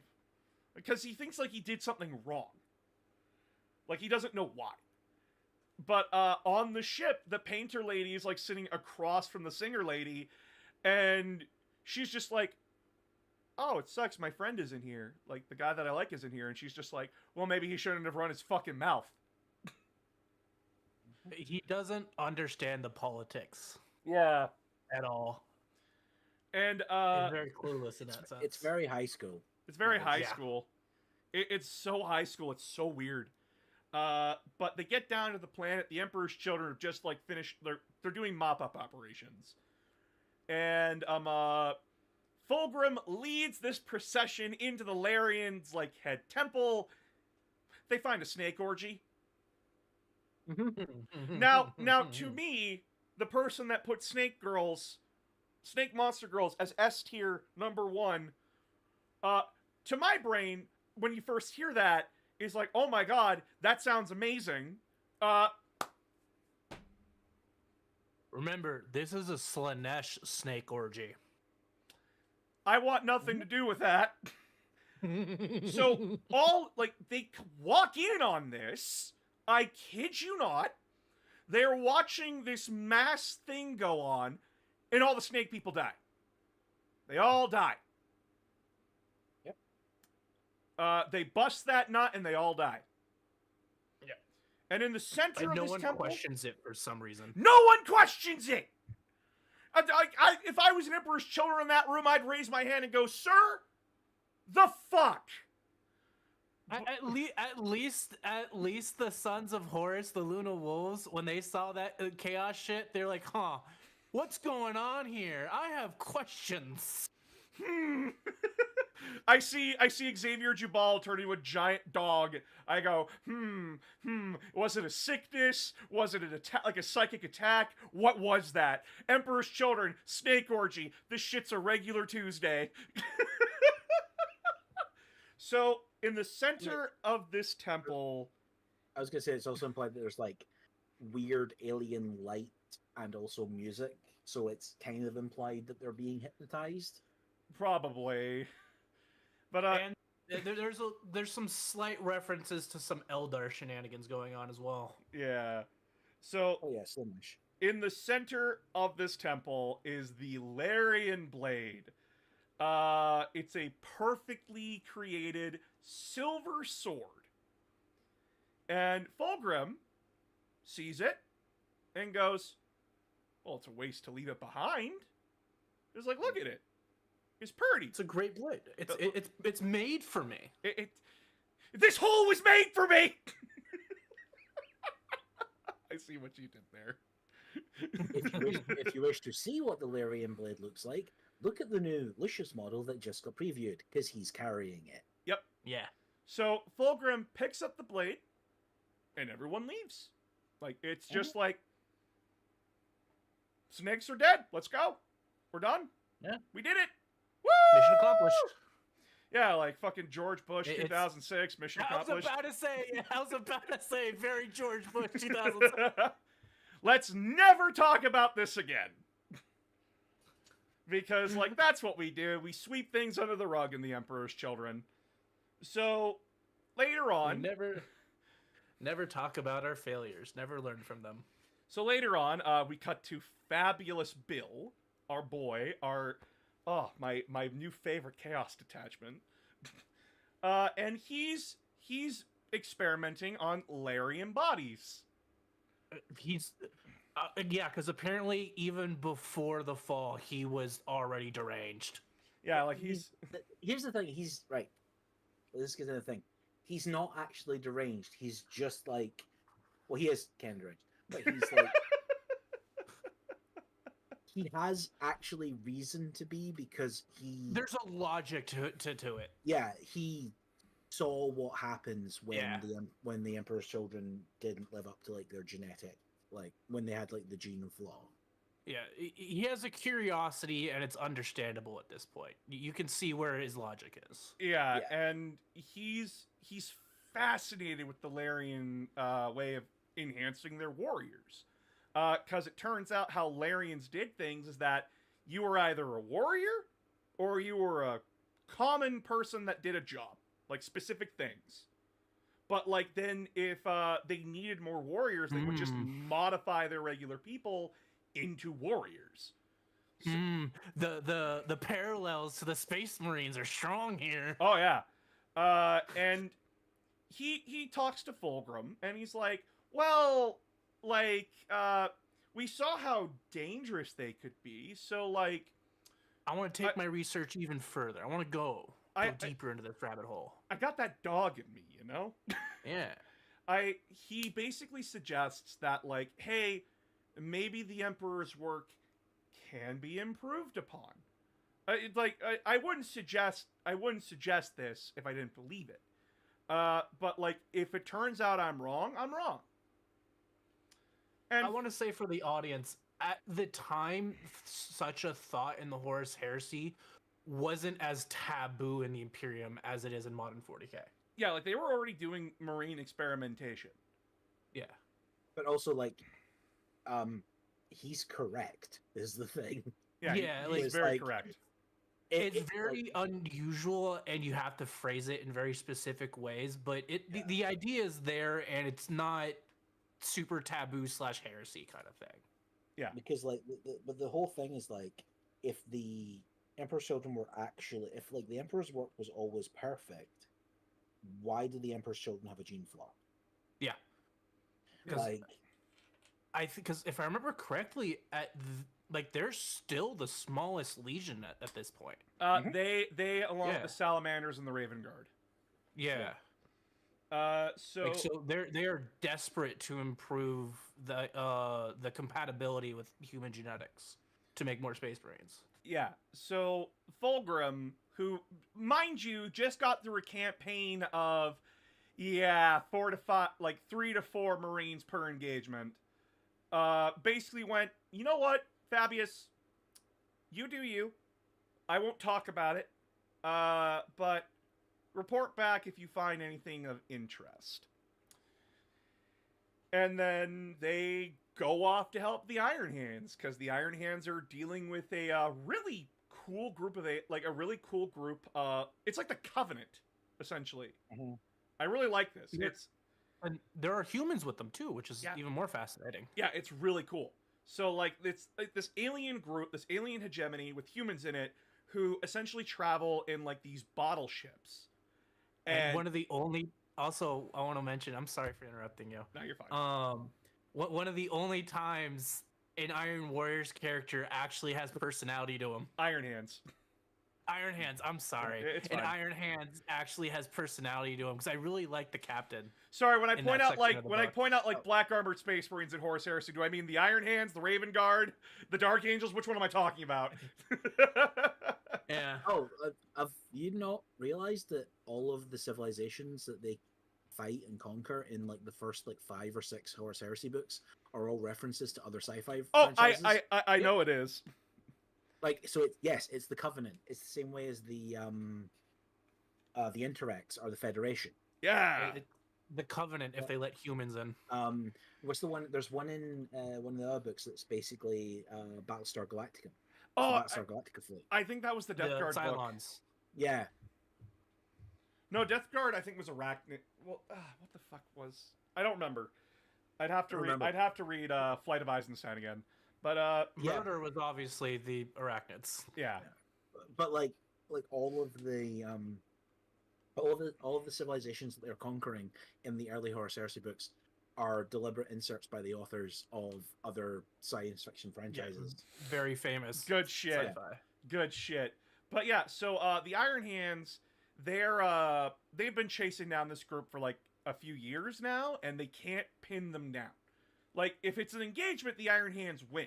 But they can't pin these guys down, and they're just, like, they're at a complete loss of what to fucking do. It's very skirmish hit and run tactics, which the Iron Hands suck at. Yeah, and so the Emperor's children show up, and Fulgrim's, like, doing his thing, like, he's being blasé, but, like, the Iron Hands and the Emperor's children are weirdly best friends. Yeah, they get along weirdly well. It's one of those things where it's just, like, you get me kind of a thing. And it's just, it's a friendship you never expect. Well, I see it as because they're both going for perfection. Yeah. It's just one is mechanical perfection. Yeah, it's... And, like, Fulgrim and Ferris managed to, like, have this really good repertoire between them. And so, Ferris is just like, yeah, no, I can't figure these guys out. Can you help me? Because he's not so prideful that he admits, like, oh, I don't need help. Like, if Ferris Manus needs help, he's going to ask. So... He's not Perturabo. He's not Perturabo. So, Fulgrim's just like, okay, so how do these guys, like, operate? What do you know about them? And they, like, go into, like, this long conversation, and Fulgrim's just like, so we know that, like, they run off of, like, solar energy and all that kind of stuff, right? And so, what would be the best target for that? Obviously, they're refueling places. So, where would they keep that? And essentially, like, he's guiding Ferris to the answer, and they get to the answer. And it's basically like, oh, we attack them when they're refueling at, like, this specific location. And they go and do that. The Iron Hands and the Emperor's children, both working together to wipe out the Covenant. Fulgrim is oddly really diplomatic with it, too. Yeah, but then, you remember that sword? You remember that silver blade? He's been holding on to that. And it starts talking to him. Yeah, the sword starts talking to him, but it talks to him in his voice. So it's like it's his own conscience talking to him. So he starts making some really not so good decisions. One of those decisions is that I want the glory of this kill. So he hops in his own strike fighter, flies out of the hangar, and heads straight for the enemy capital ship. Almost gets a lot of Iron Hands killed in the process. Oh, he does get a lot of Iron Hands killed in the process. He gets Ferris Manus' flagship heavily damaged. But doesn't matter. I'm aboard the capital ship. He's like, I've boarded it, and now I shall take the bridge. Before we go on, Eternal wants to know how the demon ended up in the sword. You remember that snake orgy? It's very heavily implied that the snake orgy had something to do with it. Like or this is just what the sword does. Like, it goes between, like, civilizations. Yeah. Or the sword caused their fall, and they just held on to it. Yeah, we don't really know. It's kind of left up to your interpretation. I like to think that was the point of the ritual. Like, I like to think that was the part of the orgy, is that it was a ritual to put the demon in the blade. For Fulgrim specifically. Yeah, for Fulgrim specifically, like the command, like the people that conquer us will not live to like drink their victory, kind of a thing. Well, also remember at the same time the Horus Rising stuff is going on, so it's probably Slaanesh putting those plans into place to make. Yeah, it's very much like the pieces are being put into place. Yeah. And this is very much like this is my night kind of a thing. But anyway, so Fulgrim boards the enemy capital ship, is just like, yeah, I'm here now. Where's the enemy? And he walks through the ship, clearly heading for the bridge, right? And he's like, why is everyone dead? I didn't do this. And he gets to the bridge and he sees the first company captain of the Iron Hands executing the ship's captain. And he turns to see Fulgrim, eyes like bug out of his head. And he's like, the bridge is yours, my lord. Like, you know, I took the bridge, but like, it is clearly yours now, my lord. Respect to a Primarch, to your commanding officer. Yeah, it's I did the duty, but it's your victory. Exactly, like he's being that polite. Fulgrim, this is where his prima donna moment comes in. Says nothing, turns on his heel, and walks away. He's pissed. He is pissed right the hell off. And battle's over. That group of that group of people are exterminated. I'm gonna call them people. Fuck you. Because they literally did nothing wrong. They literally, like, the Iron Hands showed up. They're just like, yeah, hey, we're humans and aliens, just like living kumbaya. Why are you shooting at us? Like, they did nothing wrong. So Fulgrim, they just wanted to exist. I was gonna say they did nothing wrong, unlike Magnus. I by the way love that quote from Aaron Dembski Bowden. Someone said like, I sent like the entirety of the Horus Heresy to my cousin, and they literally said like Magnus did nothing wrong, and Aaron Dembski Bowden replies, I find it so fucking weird that during the chainmail letters that we had to send to each other for like the Black Library authors, lists of all the things Magnus did wrong. Yeah. we had a dedicated thread for listing the things Magnus did wrong. I love Magnus, but by God, I love the meme has gotten to that point. I love online Aaron Dembski Bowden. I love that he's just like, yeah, this is how it works. Him and like Guy Haley and Mike Brooks are such fucking creatures, dude. I love them. Jennifer Hayward as well is great. Oh, what are savages online? What are they like? Hold on. She's wonderful. She's just really nice. I can't remember the writer's name. There's a Jennifer Haley talked about it in an interview. One of the current like writing pool for GW, she's a female writer, and she's a former trauma surgeon. Oh no. She's the one they all message with, like, how does this kill you? Yeah.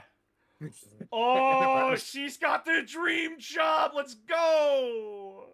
She's really good. She wrote Demon Breaker, the book with the Sister of Battle that got a model last year. Oh, nice. The one with the weird sword. It's flaming. Nice.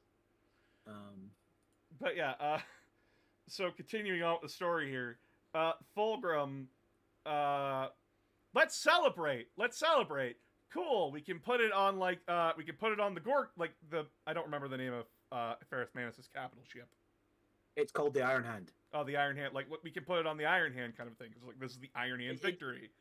It means Iron Hand. It's like, look it up. Sorry. I'm looking it up right now. Fist of Iron. Yeah. Ferrus Manus, which also means Iron Hand. Like, that they're not subtle with this at all. So Fulgrim says, nah, we'll hold it on my ship, because your ship's a fucking wreck. Ferrus Manus replies, why the fuck do you think it's that way, asshole?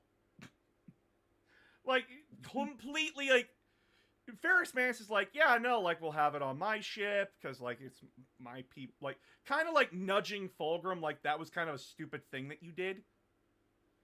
Like I lost a lot of guys to that, thanks. And it's just like trying to like save face for Fulgrim, but Fulgrim's like, nah. They really hammer home their friendship. Yeah, and like for Ferris, this is like completely out of left field. He doesn't know why Fulgrim's acting this way. And even Fulgrim's like, I should go back and apologize. I feel like I was kind of being a dickhead. And then the Blade's like, nah. He disrespected you. You're perfect. You can do no wrong. He disrespected you. Why should you apologize to him? He should apologize to you. And so, like, the Emperor's children leave on that note, that sour note. And it's just like, like everyone's just kind of like, the fuck? And we cut to like months later, and everything like on the ship, like there's something in the air that feels wrong. Like Eidolon's back, and it's very clear like no one's impressed with him because of what happened at Murder. Like half your strike force dead. First, yeah, word's gotten out. Yeah, word's gotten out. And Saul Tarvitz and Lucius, they're just like, they go up to this other guy who's like another like very important captain in the Emperor's Children. Like, what the fuck's going on? Like, everything feels weird. And this guy's like the most pure boy in the Emperor's Children aside from Saul. And he's like one of the closest guys to Fulgrim, and he's just like, I really don't know what's going on. Like, it just feels weird, right? Like they're trying to like convince themselves that it's just like the Lair campaign went so badly, and they're all just kind of like shaking out those vibes. But like, no, there is something very fucking wrong. So and everyone can feel it, even the Remembrancers. Like something's just off. Yeah.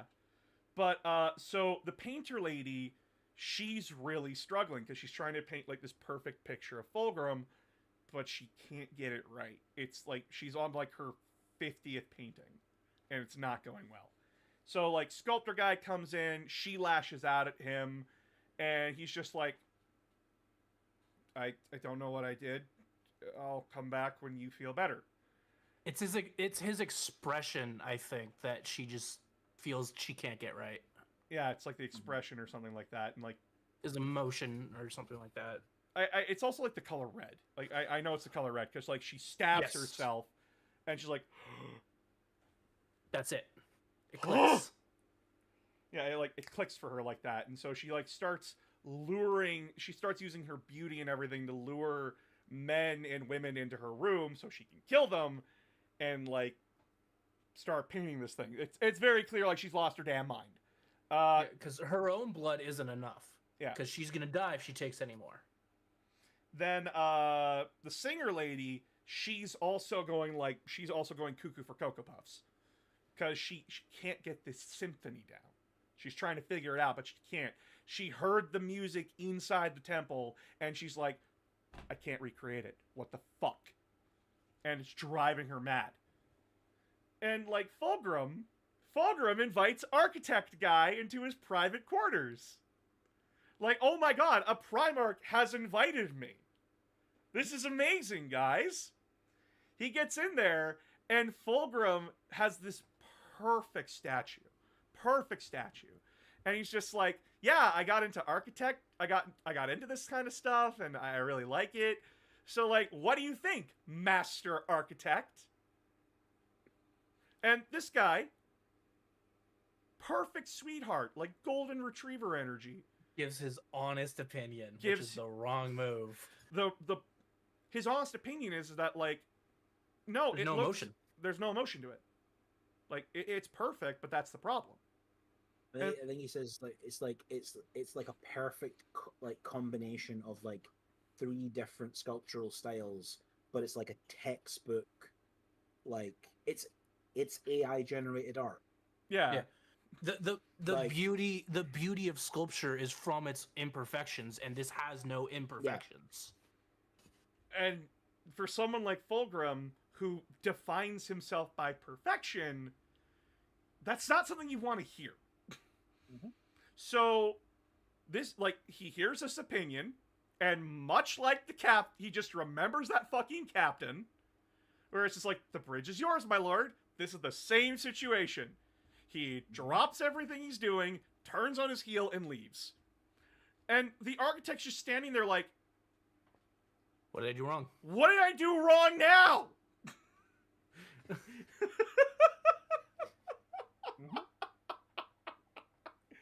It's so fucked. And even worse is that Fabius, he's figured it out. Like, he's figured out how to, like, do layer enhancements.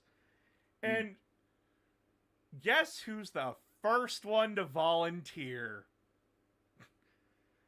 Captain Eidolon.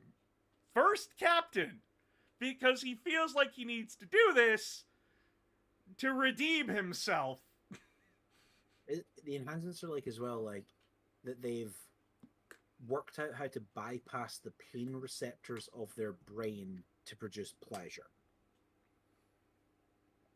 Basically. And he figured out how to weaponize their voices as well. Yeah, their voice boxes and everything. Which, that's not how the human body works. Nope, it's not. But this is science fiction. Fuck you. It's 40K. Yeah. And they're also not humans, so they're post-human. They're 10 feet tall. They can gain all the knowledge of something by eating it in spit acid. Like, this is... Yeah, so all of that's going on. And then we get to the stupidest part of the book, the Eldar. The Emperor's children are flying through essentially an Eldar star system, like Eldar Crone worlds, essentially. Or what are they called? No, like, I think they do say it. I do think they say it is a Crone world. It's one of the Crone worlds. Okay. Yeah. So Fulgrim's standing there looking at it, and it's just like, oh, this is owned by the Eldar. We need to burn it. But then the sword goes, nah, that's pretty. Leave it be. Well, no, he pauses because it's beautiful. Yeah, like, so he's just like, it'd be a shame to, like, burn all this to the ground. What if I just strike this from the record, you know? Also, it looks tasty. Looks tasty. What? Who said that? So, he does this for, like, several worlds. And someone takes notice. Hey, everyone, it's the Eldar's famous fuck-up, Eldrad Ulthran. And so, Eldrad... Hi, Rund. So, this guy, Eldrad, who is playable in 40K, mind you, he's like, oh my god, a human that left us alone. Someone gets it! And so, I can negotiate with this man. I can negotiate with this monkey. He's clearly above the rest. Sir, it is pronounced Monkai. Any liquored up hillbilly with a shotgun could do that at the zoo. So, Eldrad sends an invitation to Fulgrim to meet him on this one planet. And so Fulgrim, dressed in drag, we're just going to say what it is, comes down full drag. It's a toga, damn it. It's a toga, damn it. He's like, he looks like a Victorian-era British person with a toga. And Eldrad's just like, I don't know why you dress that way, but okay. And, like, proceeds to, like, have a conversation with him, as Fulgrim is barely restrained contempt for an alien. And, essentially, through talking with him, Eldrad goes, oh my god, he's possessed by a demon. Yep. But instead of explaining this to him, like, yeah, that sword, that's a demon sword, you might want to put that down. He just says, fuck it, I brought an Eldar strike force and an avatar of goddamn Cain. kill this motherfucker. Because that's how you solve problems, right? You don't educate people. You don't tell them about the fucking evil demon in the sword that's acting like your corrupted Jiminy Cricket. Nah, stab him. That's the best solution. To be fair, would Fulgrim have listened to him anyways? No. But at least Right. make the attempt, right? At least make yourself look like the good guy here. Yeah. Can I have a very quick rant about this? Go as well? go right ahead. Okay. I think I know you're gonna go with this rant. No, I'm not. You might not actually. So this is my least favorite retcon of the Horus Heresy, or like thing that they added for the Horus Heresy. Okay. The idea that Slaanesh was created by the fall of the Eldar because they were so decadent and so like okay, old 40k lore, love it, fantastic. Okay. In this situation, the Horus Heresy has told us that the warp storms, the Emperor was able to launch his Great Crusade because suddenly the warp storms all ended, and that happened 200 years ago, and that was caused by the birth of Slaanesh. Which means the fall of the Eldar happened 200 years prior to this. Oh, it's you're complaining about this retcon. Right? Yes. Okay. Which means that the fall of the Eldar and the creation of an Elder God happened less than the lifespan of the United States prior to this.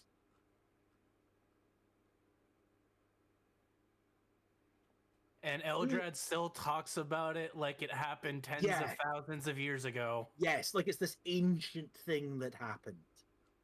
Which is way cooler. That's this thing that happened way back in prehistory. Similar to like the but like in those 200 years, Slaanesh has spread throughout the universe and had civilizations rise and fall worshipping it. Well, not just that, but the fall of humanity from the Dark Age happened within those 200 years as well. Yeah. Like, I don't like the fall of the Eldar happening at the start of the Great Crusade. It should have happened thousands of years prior to this. It should have been given the reverence that like it deserved. That like it was ancient history by the time we got to space. Everything about the Eldar being like the war in heaven, the fall of the Eldar, all of this stuff, it is like prehistory for humans. Yeah, they are myths older than our civilization has existed. It's also mythology even for the Eldar. Yeah, somehow, except it's 200 years ago. Yeah, Elrad Ulthuan is 10,000 years old. Over 10,000 years old in current 40k. 200 years ago was last Thursday. He would have been, because he was several thousand years old by the time of the Great Crusade, so he would have been alive during the fall. Yeah. It's also confirmed, like, he and, what the fuck's his name? Vect were there during the fall, so, like, they saw it happen. But, so... I mean, he's a weird death cultist anyway, so, like, that's the... Vect makes sense, having been alive during the fall, but Eldrad is, He's a creature. But, yeah. So... Fulgrim and the Emperor's Children are beset on by, like, Falcon Grav tanks, Prism tanks, Dire Avengers, that kind of thing, like, all that shit. And an Avatar of Cain! And fucking Fulgrim goes like, oh, I know what that is! That's a demon! I'ma stab it! And he does. Fulgrim goes mental. But it is a demon. Like, he knows what a demon is. Right. He knows what a demon is. Mm-hmm. But, so... they kill all the Eldar. Fucking Eldrad gets away, because Eldrad has to be there for 40k. Like, god damn it, I'm gonna stab somebody. Because everyone's acting like a fucking idiot. And so, with that, he goes, you know what? It was a mistake to let those Eldar worlds live. I'ma burn them now. And then the demon in the sword starts laughing, because this is the best YouTube prank it's ever pulled. That analogy. Also, around this time, there's like we also get like a good look at like the officers on the bridge of Fulgrim's ship, and They are so confused. they're so Oh, God. confused, but like they're also corrupted. And like the main gunnery officer, like the guy like in charge of the guns or something, or the captain of the ship, I don't remember which one. He's basically standing there, and he's just like thinking to himself, "How good would it feel to smash in my like soldier's head into his monitor?" I think it was the Master of Ordnance. Probably one of them, but like, Yeah, the problem is now all I'm thinking about is, hey, it's your boy Fulgrim. I'm gonna unbox this Eldar. Oh no! It's hey everybody, it's your boy Fulgrim coming at you with another Soulstone taste test. Yeah. Which he also destroys some soulstones during that fight too. Oh yeah, he gets high off of it. It's great. Yeah. So then, Remember, smash that like button. smash that Soulstone. Smash that like button like I'm about to smash this stone. Well, bam. So after that fucking shit show, Fulgrim gets contacted by Malkador because now False Gods has happened, and Malkador's just like, "Hey, Fulgrim, You should probably go talk to Horus." yeah, can you check in on Horus for me, please? He's not, like, he's letting the World Eaters, like, run rampant, kind of a thing. So if you could go talk to him, that'd be great. Thanks! Oh, and yeah, the Emperor's not asking you to do this because he's off doing things and can't be bothered right now. Yeah. Bye. And so Fulgrim's just like, the fuck is Horus doing? Like, this is like the part of the book where I really like it, because like Fulgrim is actually like, oh my god, like Horus would never let Angron just like run rampant. Something is very wrong. And so he goes Especially, Horus is usually his leash. Yeah. And so like he takes his fleet, goes to see Horus after like the situation at Davin. And it's here where Fulgrim's like, he's looked at everything. Like, he's looked at what Horus has been doing. He's just like, no, this is very wrong. Like, he sees that Horus is going to rebel.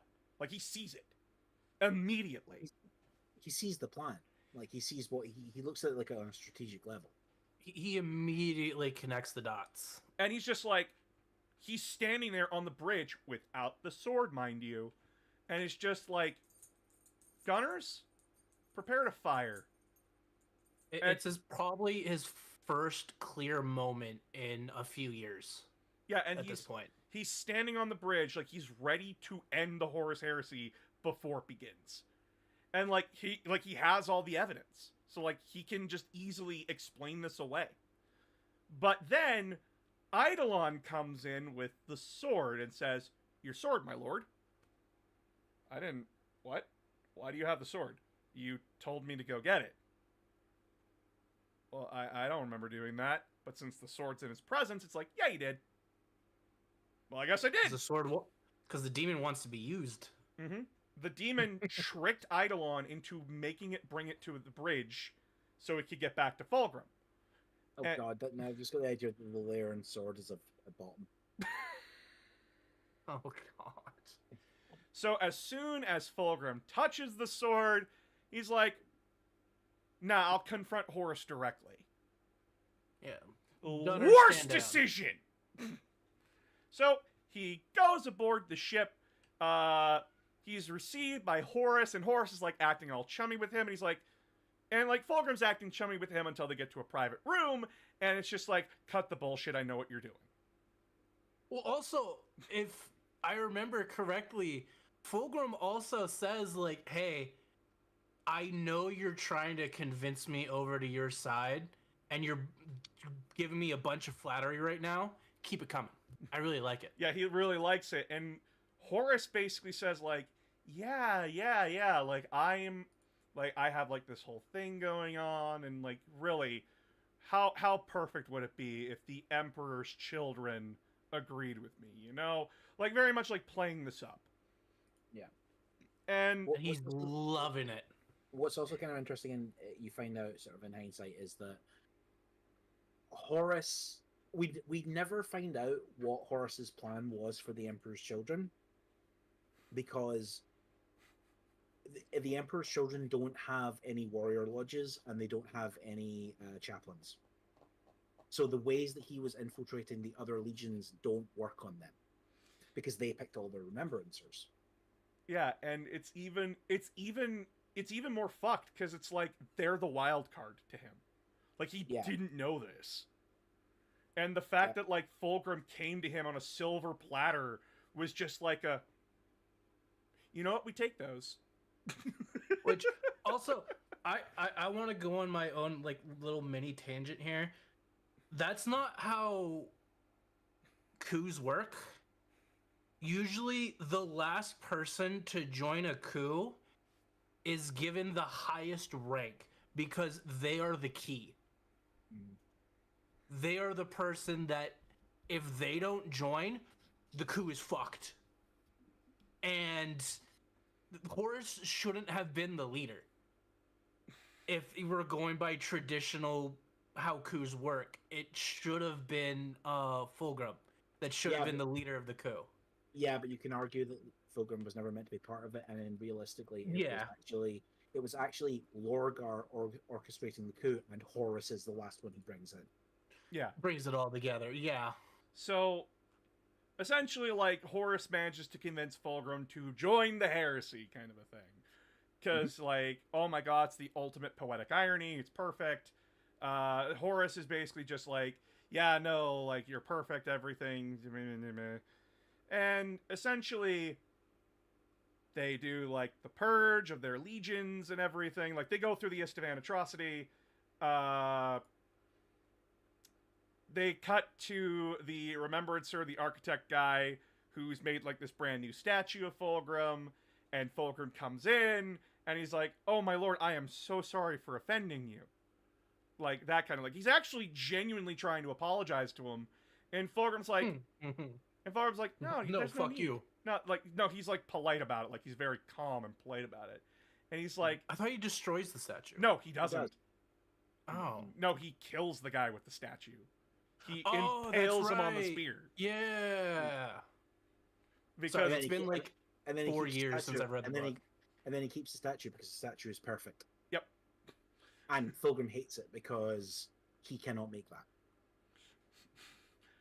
So he ruins it by stabbing the guy on it. Yeah, he can't make perfection. So fucked. By the way, this is where, like, the painter lady comes in, by the way. And she's like, yeah, I did it. I finally did it. Now I could show, like, the guy of my dreams. And, like, we could be together. That kind of thing. She sees him fucking dead. Like, impaled on the statue. And she's just like, oh, no, life's not worth living anymore. And it's just like... It's a very Romeo and Juliet moment. I'm just, like, staring at this book like, what the fuck am I reading, Graham? And Fulgrim finds the painting, and it's just like, nice. This is and if you guys know anything about Fulgrim, this is called foreshadowing. Fucking the painting's made out of blood, cum, shit, everything. Why does the painting keep getting nicer as I do more and more terrible things? Like, if you or I stared at this thing, we'd look at it and say, like, yeah, no, the painter needs to be, like, institutionalized. Like, this is clearly not okay. If Fulgrim looks at this thing and sees fucking Picasso's painting, like, he's just like, hot damn. So I love it. So later on, we're heading towards the drop site massacre kind of a thing. But we got two stops to make. I want to say, if you thought the book was going downhill, it's about to drive off a fucking cliff. Free fall! So we have, I don't remember what happens first or second. I don't remember if, like, he confronts Ferris first or, like, if it's the performance. I don't remember the order. He confronts Ferris first. Yeah. Because that's the from Griffin? like a metatextual, like how the heresy could have gone kind of thing. That's basically what he uses to buy his way into Horus's like good graces. Is he essentially says, "I can bring you Ferris." Yeah, okay. So it is Ferris first. Because that's the thing, is that if Horus has Ferris Manus on his side, Horus just wins. It's no longer an even fight. It's overwhelmingly in his favor now. Yeah, the Iron Hands were considered like, if we had to like rank all the legions, the Iron Hands are like an A tier legion. But like also the like Ferris Manus specifically is like renowned as the one who coordinates Space Marine legions. Yeah, he is. Like, Roboot Gulliman said that like the Iron Hands and the Ultramarines, if they were constantly put together and teamed up, they would never lose. Never. It's basically like an Iron Warriors Imperial Fist pairing. Like it's perfection. Yeah. So Fulgrim basically says like, yeah, no, I can corrupt Ferris Manus. I can bring him to our side. So easy. Watch this 360 no scope. He essentially like contacts Ferris and like, hey, let's meet up. I feel like I've done you a wrong here. Like, I want to make it up to you. I want to make it up to you. And Ferris just like, I guess like he finally got his head out of his ass. Yeah, really playing into their friendship. Yep.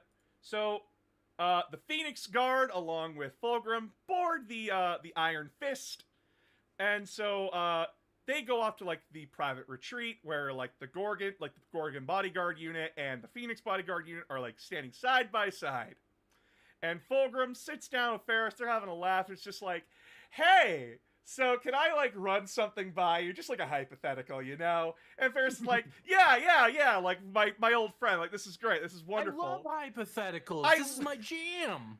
My beloved brother, like.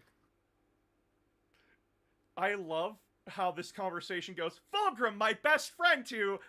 I'm gonna rip your goddamn head off. He nearly does.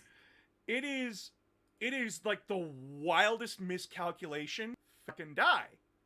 When we say ride or die, like Ferris is like, you're fucking joking, right? This is a really shit joke, right? The situation basically admits everything. Yeah. So he cannot read the goddamn room. So Ferris and him get into a fight.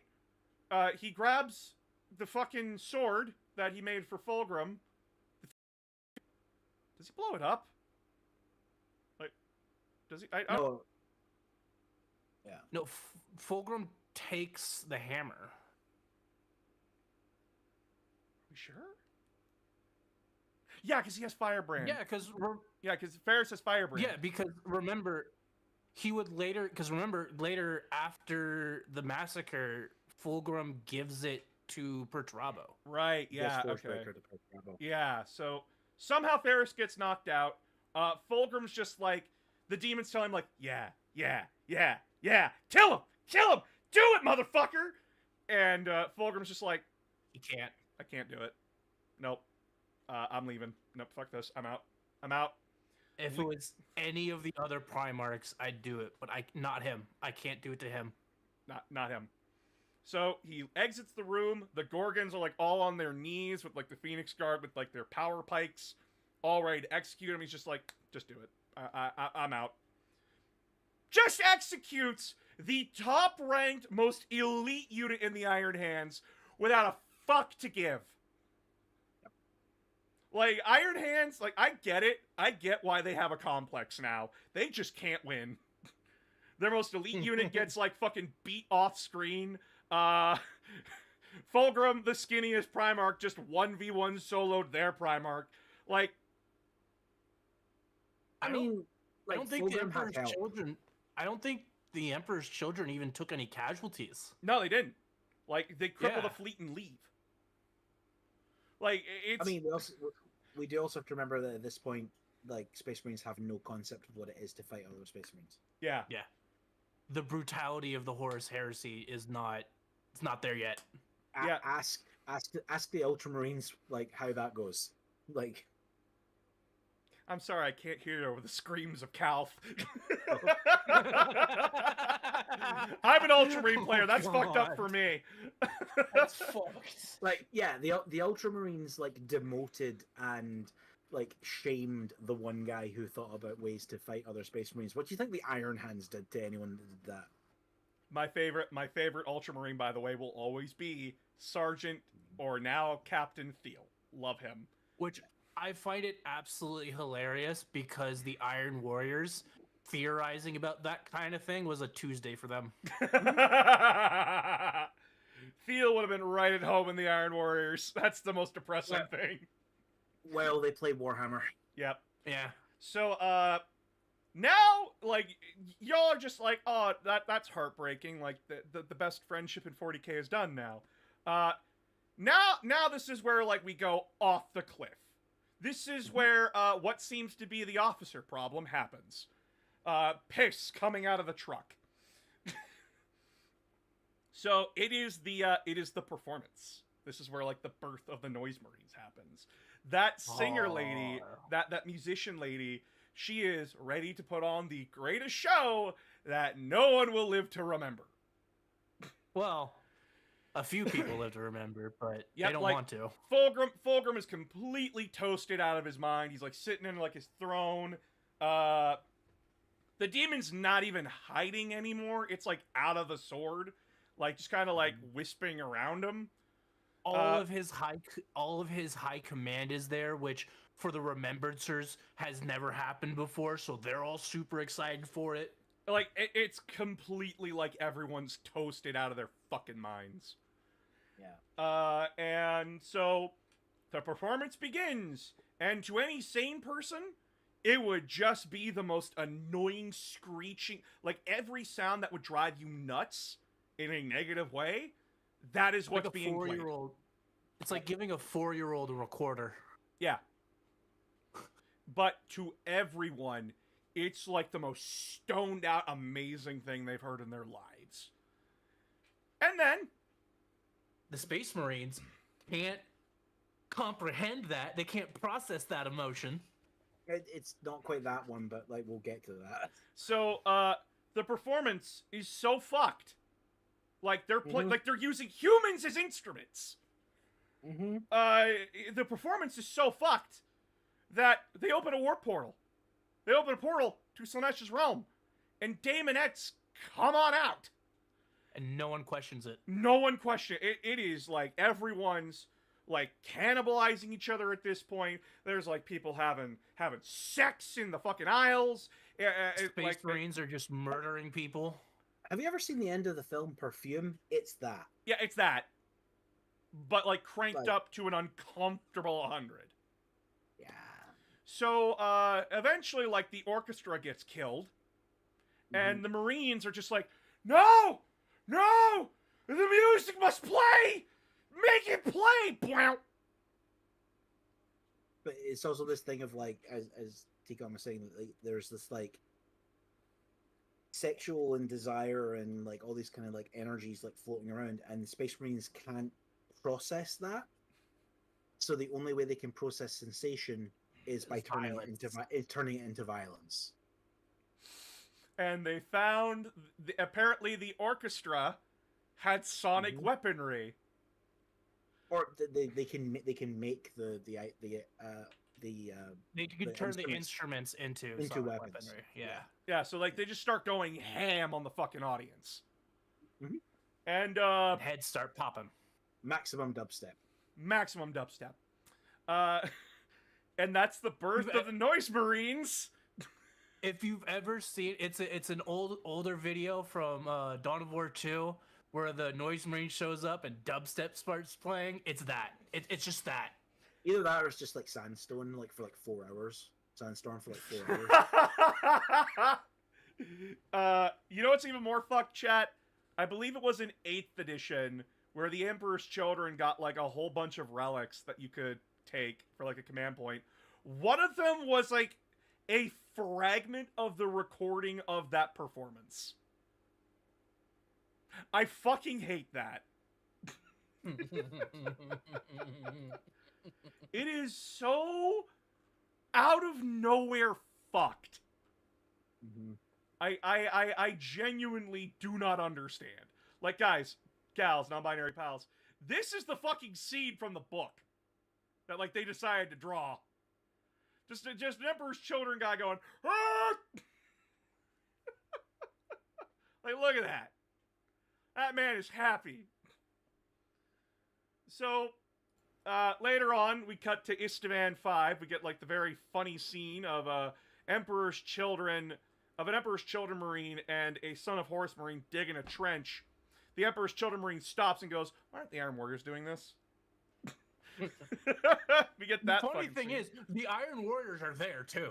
Yeah, like they're getting ready to go down. They're there to attack them. Attack them. Yeah. Well, quote unquote. Yeah, quote unquote. That's where that like you didn't get the British sarcasm. The UK sarcasm. I'm Texan, okay? Yeah, speak Texan, motherfucker. So anyway, son of a bitch. Drop site massacre happens. Fulgrim's like waiting in like this ruined palace for Ferris. And it's just like, yeah, Ferris, this is our duel. This is our duel of the fates kind of a thing. Oh, and Ferris is pissed. Still, so this is actually like super like important like towards like the heresy as well. Like Ferris isn't supposed to be there. He's not. Nope. Like Horus's plan was that Ferris was like already massively bogged down in like a huge campaign against, like, in the same way that like the Dark Angels are all fighting, I think, orcs at this point, and the Blood Angels are off doing with dealing with well, they don't know it's chaos, but like I know there's they're like Horus is hoping that the Blood Angels get wiped out by the demons, and like and the Iron Hands are like bogged down in like a massive like crusade, like war again, like full total war against like a massive empire. They're gonna win, but it's like it's gonna be like a it's gonna take a while. And yeah, like Ferris is like to describe how mad he is. Ferris is usually like, no matter what happens, logic comes first. Keep your fucking cool. Keep your cool. We are going to do a campaign in the most methodical fashion possible and the most efficient. And he runs ahead of his entire force and leaves them behind. Like it's because Ferris is not a tactician. He's a strategist. Yeah, he is. That's how mad he is. It just all logic goes out the window. And so like he is so angry at Fulgrim. He and I think his personal like his retinue, his favorite company, his favorite company, his favorite clan.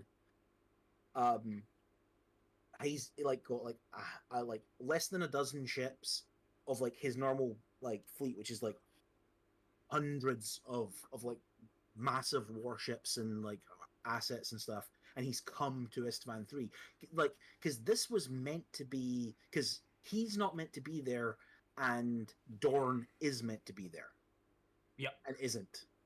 Like that's the irony of it. Sorry, that's like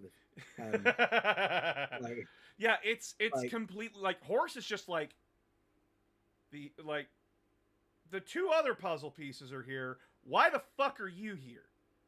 Mm-hmm. And like this, because like Fulgrim did not tell Horus he failed. Nope. He did not tell him, and that's like the ultimate moment of Horus going like, "Oh, I have made a shit decision, didn't I?" Yep. And so and the clan cannot keep up with him. They can't. Like he's just they can't disengage fast enough to get there like in enough time. Mm-hmm. And even worse is that like when they got there, like I want to tell you all something. When it came to like the Emperor's Children and the Iron Hands, they were the closest of friends. The second to that was the Raven Guard and the Salamanders. Like those three got along like a house on fire. No pun intended. But when they got there, Ferris just walked into the room, said, "I'm in charge," and Korax and Vulcan went like, "You good, buddy? Like, did something happen?" Yeah. And he does not elaborate. He does not, like, talk about it. He just says, "This is what we're doing." And Korax and Vulcan go, "That's suicide. Why are we doing that?" Yeah, they had a strategy. They had a strategy that they were gonna do, and he just fucks it up. Like they have to they have to now plan around him instead of like, everyone working together. Their plan was to isolate the Emperor's Children on Istvan 5 and wait for the reinforcements from the Night Lords, Iron Warriors, and Word Bearers. Granted, like, the plan wouldn't have worked, but like, and the Imperial Fists, sorry. Yeah. And then launch a coordinated assault, which in their brain would have been successful. Because they didn't know. Yeah. Yeah. I don't fault them for that. That there was literally no way they could have known. no, like, like, genuinely, without that hindsight, this is like the perfect plan. Because like, this is, to like put this into perspective, this is the Sons of Horus, the best legion out of all of them, the Death Guard, the toughest legion out of all of them, the World Eaters, the most savage, and the Emperor's Children, the most perfect. So like, how do you break that? That's essentially like what Korax and Vulcan are trying to do. And then Ferrus Manus, like a fucking wrecking ball, comes on in. And like, this is where Istvan 5 is the ultimate example of, this was not a good day for anyone. No. Like, the traders were not expecting, like, they were not expecting the ferocity of the attack at first. It played out well for them, but at the same time, it's just like, the fuck? And they're still recovering from Istvan 3. Yeah, they're like, because that dragged on for too long. Yes. Like, Horus thought like he'd have more time to prepare. He did not. And it like, the only reason Istvan 5 worked out the way it did is because A, Ferrus Manus was acting like an idiot. And the Iron Warriors arrived ahead of schedule. Yep. And they'd gotten siege weapons from the Dark Ages. Dark Ages. Yep. God, that book pisses me off! I like it because it's sort of like that. It sort of is like makes sense of like it does make sense. Like, that's why it pisses me off, because it's just like, it's perfect to piss you off. But also, it's the only time Perturabo was ever diplomatic with anyone. It's one of the few times you actually see the Lion being kind of sneaky and a little bit sort of underhanded. Yeah, as well. he's being a dickhead, and it's just like, that's what pissed me 'cause off. Because he's like full on like, you know, when we have to elect a new War Master, remember I did this. Yeah, like, Mm. you got my back, Nudge, right, nudge. bro? You got my back, right, bro? And like, Pershraw was like, yeah, I definitely got your back. And it's, as I said, it's the most diplomatic he's ever been, and that wasn't very diplomatic of him. He was pretty shit at it. So Ferris basically just orders all of them to just attack at once, like just the three of you. Just charge. Yeah, and it gets even worse because he was acting more like the Space Wolves. Yeah, and it gets worse because like during the battle, they managed to push back the World Eaters, the Death Guard, and the Sons of Horus, not knowing like they were retreating because they were ordered to.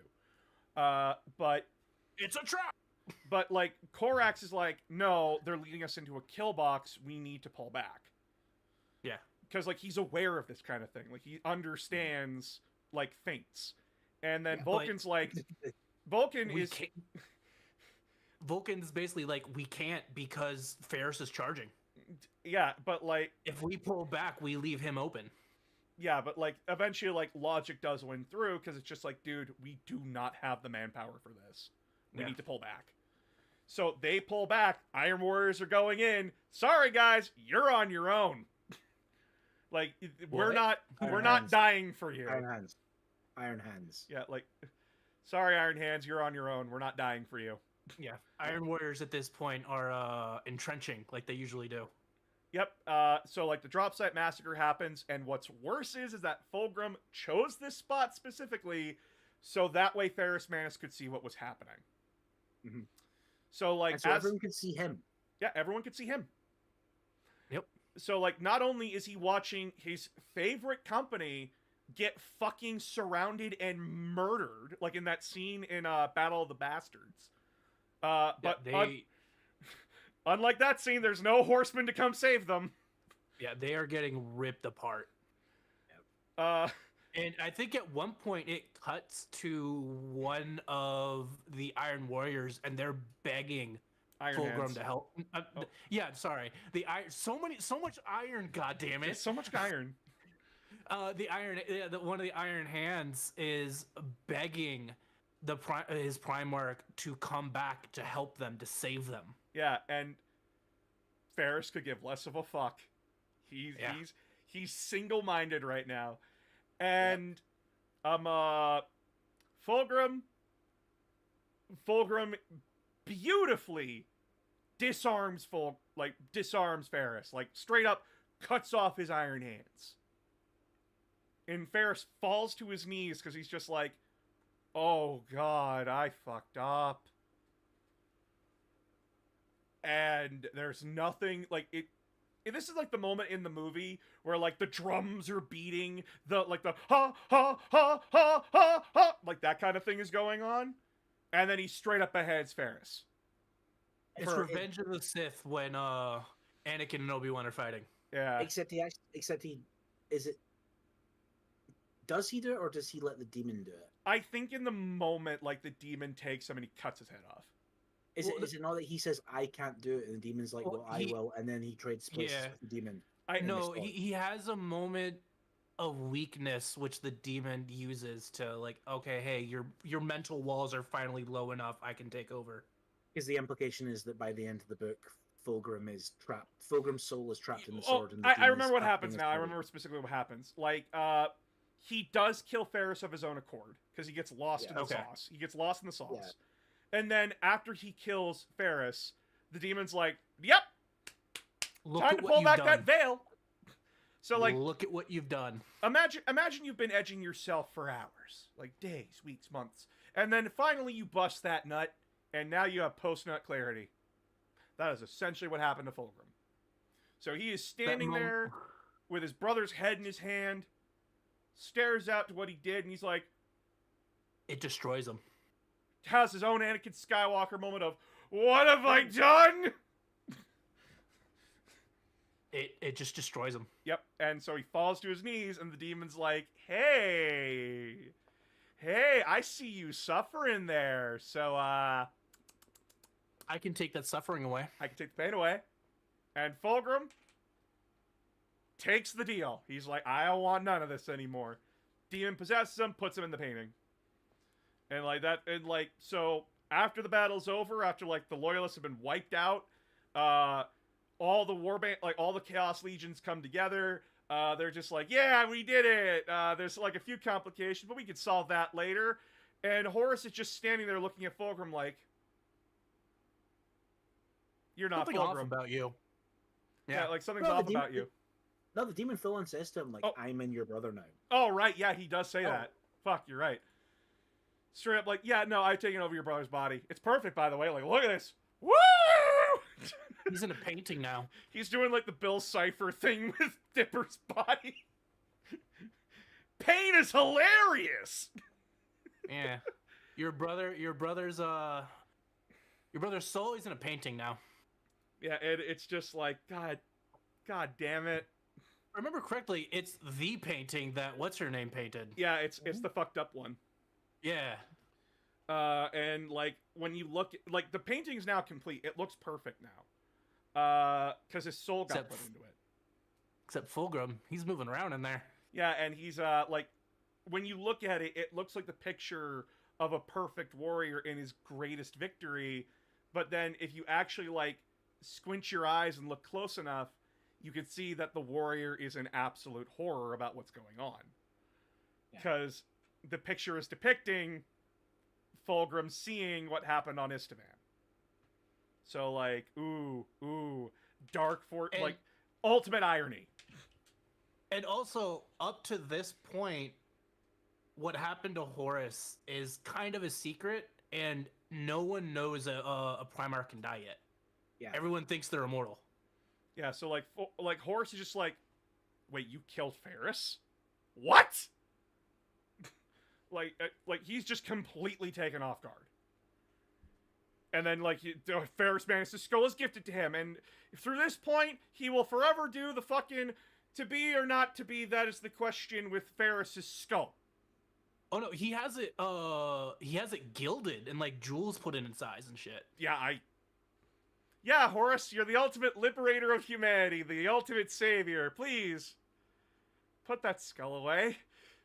What are you doing? And no, like, I say this book is fucked up because it is. Oh yeah, it's super fucked up. Like, if you're squeamish, don't read it. Yeah, like, this book is great. Like, I sing its full praises, but it is not for the faint of fucking heart. It is beautifully written, but it's dark.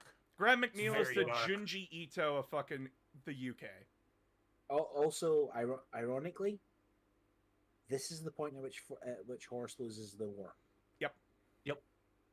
Because again, like I said, it was meant to be Dorn. It was meant to be Dorn. If Dorn had been leading the force that came to Estevan 5, he would have died or been captured. I think the plan was ultimately to capture the three of them. And the Imperial Fist would have been so depleted that the Siege of Terra, it would have been a cakewalk. Yep. The Imperial Fist would not have been there to defend Terra, and so Horus would have lost the Horus Heresy. Horus would have won the Horus Heresy. Yep. Yeah. But that's not how the Chaos Gods wanted it to play out. Nope. Which, funnily enough, Horus wanted Dorn instead of Perturabo. He wanted all the loyalists. Yeah, instead of the ones he got. Yeah, because like, really think he wanted about Gilliman. this. He really wanted Gilliman. Oh yeah, I remember in the books, like in the last few books of the Siege of Terra, the Death in the End, it is very much implied that like all the legions that did side with him, he fucking hated them. Like Mortarion and the Death Guard, perfectly fine with them. Fulgrim and the Emperor's Children, fine with them, but they're peacocks, so like he had to constantly be like, get back, like, know your fucking place, trash. And Perturabo, he's competent, but he's an insolent little child that needs to grow the fuck up. Yeah, Horus straight up liked Jagatai and Sanguinius. Jagatai almost joined him too. Yeah. Sanguinius probably would have. Like, if it had not gone the way that... If the Thingy campaign had gone the way Horus thought it would. Yeah. Yeah, it's... If things played out differently... Like, the reason why he wanted these different legions is, like, the Ultramarines were the largest legion. They were the most competent. The Dark Angels were the first legion. They were the most dangerous. The Blood Angels... If you have the Blood Angels on your side, that speaks more volumes than having the Emperor's Children. Oh, if he was able to get the Blood Angels, because the Blood Angels were the most loved, a lot of the planets would have followed with them. Yep. But this is how it shook out. And I like... Line is, I have become a war master of monsters or something like that. Yeah, I've become a war master of vagabonds, monsters, and psychopaths. Yeah. And it's really depressing, but it doesn't get more depressing than how this book's perfect ending was ruined by a short story. Fucking, who wrote The Mirror Cracked? If it was Graham McNeil, I'm gonna cry. Oh, no, and even Perturabo, by the end of the Siege of Terra... Oh, god damn it, Graham. Even Perturabo, by the end of the Siege of Terra, was looking at everyone else and was like, I understand, Horus. I get it. I fucking hate everybody. I hate the Emperor's Children. I hate everybody else. I understand now. Yeah. I also hate you. I also hate you, dumbass. You put us in this situation. But yeah, like, this perfect ending, by the way. Graham McNeil, why? You Junji Ito fuck. So, for those that don't know, there was a short story in the Primarch's book. It's an anthology book. The Reflection Cracked. And essentially, that ending in Fulgrim, bullshit. Nonsense. You dreamed up the whole thing. You're high as shit. Fulgrim's not trapped in the painting, you dumb fuck. It was the demon. The demon the whole time. Fulgrim put it back. Which is just... I mean... That feels very much like a we want to use Fulgrim for things. It does. For Fulgrim. They had written themselves in. I get it, because they had written themselves into a corner because they needed Fulgrim to do what he does to Perturabo later. I was gonna say, what's the book where him and Perturabo go into Angel Exterminatus? Yeah, I remember that one because I that book's the funniest one to me. They needed that to happen, and that couldn't happen while Fulgrim was possessed. Yeah, and this book, this very feels like editorial mandate, and I feel sympathy for Graham, but at the same time, God damn it, Graham. For those that don't know, this is Torture Porn, the short story. Yeah. I do not know who the fuck gave him the drugs to write this. Like, I was reading, like, chat, be me, be in my high school days. I am in grade fucking 10. I am 16 years old going to my first anime convention with the anime club. I choose 2 books to bring with me. I choose fucking, No No Fear, which is the coolest Ultramarine book. And I bring the anthology book, The Primarchs. Bad choice. Bad choice. So I crack this mad lad open. I read 95 pages where Lucius one day drunkenly walks into the opera theater where the fucking painting is, goes like, "Oh my god, it's Fulgrim!" Ah! And then we cut to like fucking him talking to the new first captain, because Eidolon got fucking beheaded, Fabius Bile, and a few of the other company captains. And they're just like, yeah, no, that's clearly not Fulgrim. That's clearly not Fulgrim. He's clearly possessed by a demon. And Fabius just like, we can perform an exorcism. And everyone just stares at the man, who is clearly an atheist, and goes, that's the best idea we've ever goddamn heard! And proceeds to capture Fulgrim and torture him for like the next 50 pages of my life. Which, him being, I just want to say, because it's bothering me, him being drunk for that has other implications that involve the Space Wolves. And I'm just like, and by the way, Fulgrim is not like, he's not giving 2 fucks what they're doing to him. They rip off his foot. And it's straight up described as like the best feeling ever. Like Fulgrim just busted a nut. And I'm just like, I'm sitting here on this bus with these different people, and I'm just like, why? I look to my teacher and go, sir, I am not well. And he's like, what's wrong? I show him the book. Why do you have this? Because I To be fair, because I need to know that I'm not going insane. To be fair, I don't think anyone was ready for that book. I genuinely, Graham McNeil, you were the Junji Ito of Japan, of the UK in the best way. Like, this came right the fuck out of nowhere. Like, props, you've scarred me for life. I mean, like, the thing with Graham McNeil, and I will defend him as a writer. and not just because he's Scottish, and I feel No, like, I like should like acknowledge this, that. but and also he was really really nice to my local gaming store. I say this like 2 I say years this ago. with love, by the way. I do not mean to like say like he's a shit Yeah. writer. But no, he's but, a like, good he, writer. He's great. he gets like a lot of people like drag on him because like you wrote like the Demon Kabbalah and things like that. And like I've read his interviews about like what he says about stuff like that, which is that he is paid to write in Dark the shit. 41st he's paid to write in the 41st millennium, where essentially you have characters for whom genocide is their day job. Yeah, like So like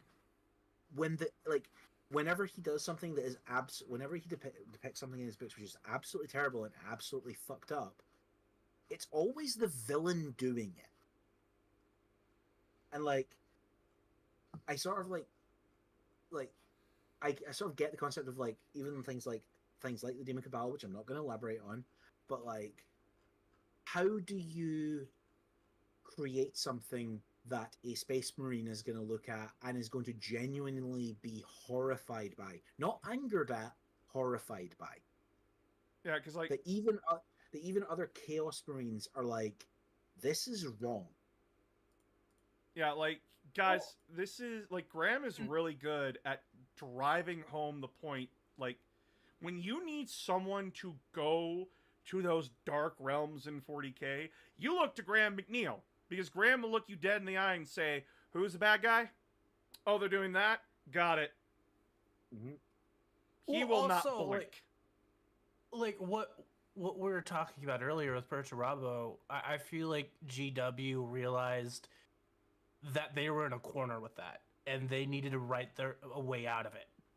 Agreed on that. Like this is like it. This is like a complete 180 on the story of Fulgrim, like the perfect tragedy. Because like it turns out, yeah, no, I fully gave into the sauce of Slaanesh. I tricked the demon. I put the demon in the painting. Blah blah blah blah blah. Begin the greatest coke ride you'll ever read. But like the story frustrates me because like one, it does ruin the ending of Fulgrim, the book. Yeah. But at the same time, like I can't be mad because like I understand that like this was kind of the thing where we wrote ourselves into a corner and now I got to fix it at gunpoint. Yeah, this is probably not a change they would have needed to make in that way if, say, the Horus Heresy had been the 20-something books they had originally planned. Yeah. Yeah. Because like I totally would have believed that like Fulgrim the Primarch was no longer Fulgrim the Primarch. It was a demon in his body. And I would have fully believed in that when he ascended to demonhood. Because it's just like the demon getting the power of a Primarch, and everybody, and like the Emperor's children are too coked up to realize it. Mm. But like, nope. Horus Heresy 64 books later. And granted, like, what they do with Fulgrim, oh my god, is it both funny and fucked up. Because they just make him a diva. And like, why? I can't be mad at that. I mean, you mean they make him more of a diva? Yeah, plus, like, Graham really knows how to write the Emperor's children. He really does. And weirdly, also the Ultramarines. Weirdly, also the Ultramarines. Yeah, it swings both ways for some reason. I don't know why. Like him and Dad Abnett really know how to write Ultramarines, and I really appreciate that. But like at the same time, it's if we didn't have the reflection cracked, we wouldn't have Angel Exterminatus, which in my opinion is the funniest goddamn book in the Horus Heresy. Because like you can never top, in my opinion, the scene where like there's like 3 scenes in the book. I've talked about them before, like Perturabo and the Iron Warrior seeing Fulgrim in full drag with his balls out. The scene where like the cultural exchange where their legions are done, Lucius is boarding the Emperor's children's Thunderhawk bored out of his skull, and they just toss the Iron Warrior back to them, and that guy's like high as a kite. And then, like, the scene where Perturabo is slamming Fulgrim's head into a Warhound Titan. And that book is hilarious to me. Perturabo really likes beating the brakes off his supposed allies. Oh, yeah. But, like, to be fair, Fulgrim deserved it. In that instance, like, Fulgrim deserved it. The thing I will say about Angel Exterminatus is after Betrayer, you start to be able to count on like one hand the number of heresy books that are actually good. Like every 10 or so. And Angel Exterminatus was like one of the few really good ones after that point. Well, as you brought up earlier, it's just so long. This is, like, I guess, like, at the end of the day, is that, like, the Horus Heresy is a shotgun of quality. With, like, the first 4 books, Horus Rising, False Gods, Galaxy in Flames, and Flight of the Eisenstein, being genuinely great reads, and then, like, every other book is garbage. Which, again, I think that just comes down to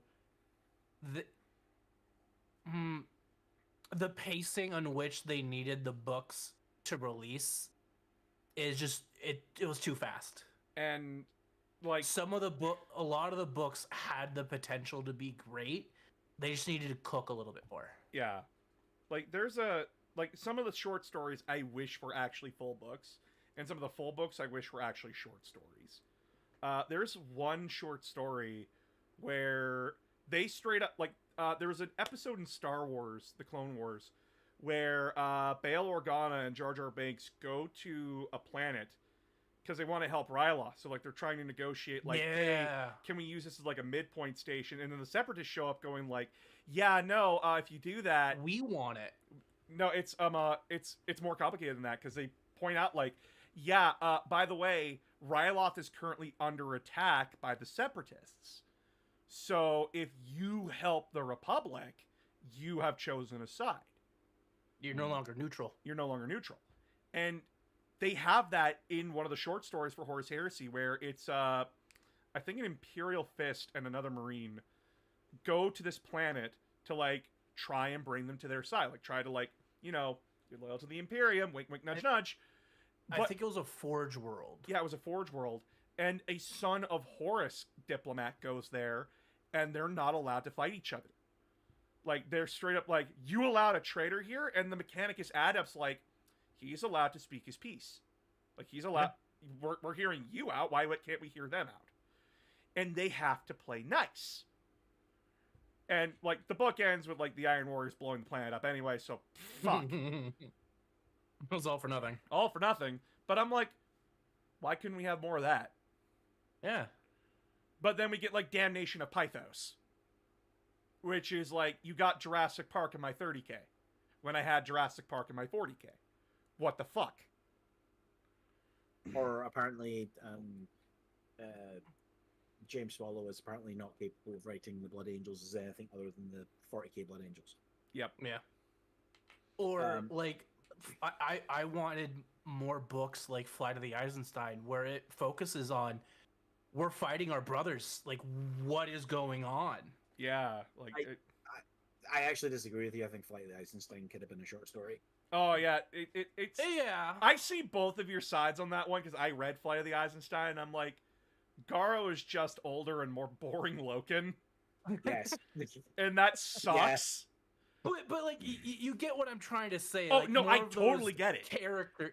More of those characters, like his apothecary... living in the moment. I do like that. I do like that confrontation of, like, we just betrayed our brothers. Like, it's the confusion, right? Like, his command squad is questioning him.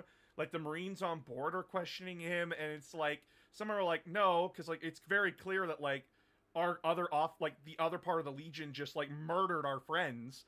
And, like, the others are just like, yeah, but, like, we don't know the full context as to why. And it's just like, our brothers would never do that. It's them in denial. and it like that's fascinating, but then I also understand where Will's coming from, because the book for some reason focuses on Euphrates, and I could give less of a fuck. There are parts, especially with Euphrates, where it just drags on. Also, like, Garo's turn to like religion is way too quick. Yeah, for someone that was a hardcore atheist. Yeah, like I'm like, it took you one conversation with a girl who's clearly acting like off the deep end to convince you that the Emperor is a god. And dude, to a very atheistic society, she is out of her mind. She's crazy. And I'm sitting here like, God, I totally agree. This could have been a short story, but at the same time, like, it's one of those things where it's like, I would have loved to see more of that, like, arguments between the traitor legions, both within and without, about, like, the politics of it and, like, the social and emotional ramifications of it. Because, like, we do get a little bit of that in, at the end of Galaxy in Flames, where Aximand is, like, sitting there traumatized about, like, what happened. What have we done? What have we done, Yeah. Ezekiel? Yeah, actually, I would say, as much as I love the Watchers of the Throne series with the Custodes, I would have loved to see something like that, but for the Horus Heresy. Yeah, it's... because, like, you get, like, all these different reactions from it. Like, this is what makes the first Heretic so good, is that the Word Bearers are wrestling with that the entire time. Like, despite Lorgar being a shithead the entire book, because I fucking hate Lorgar in that book. You're not supposed to like him. But, like, it's that extra moment of, like, oh my god, I fucking hate you. Yep. You spoiled brat. It's... From the Word Bearer's perspective, is like, do I really want to do this? Yeah. Because...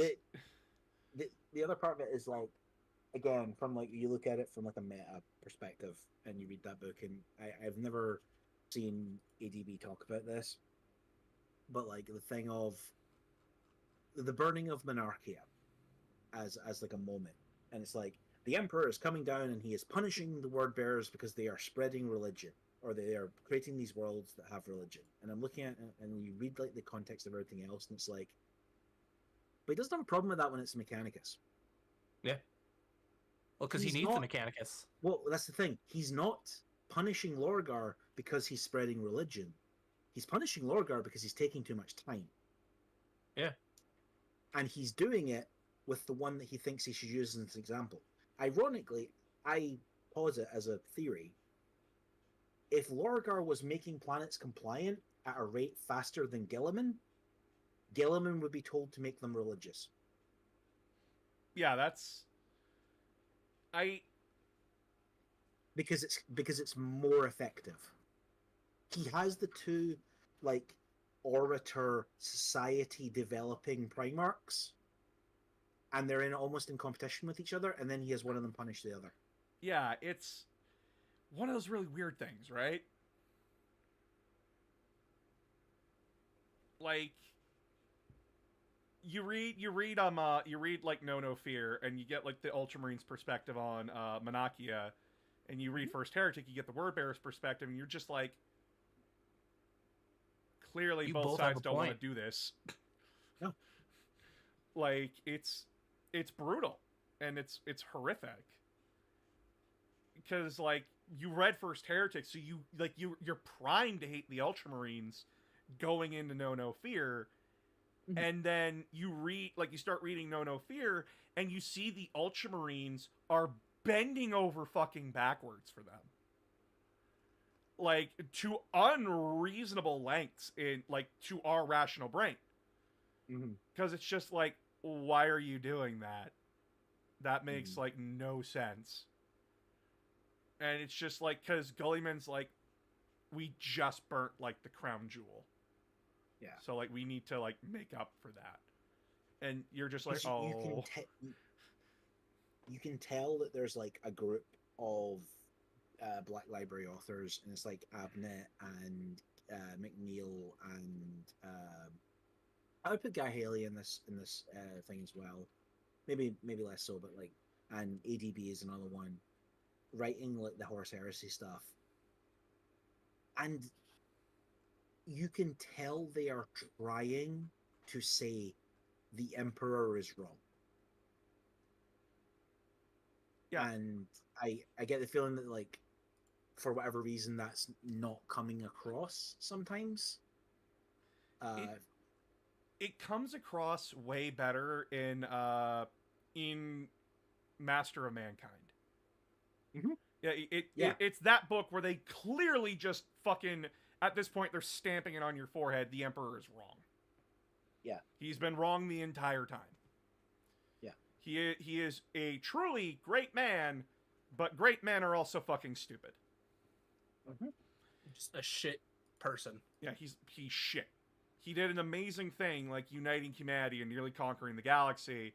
Like, cannot dispute that, cannot argue that. But the way he went about it is he's a dickhead.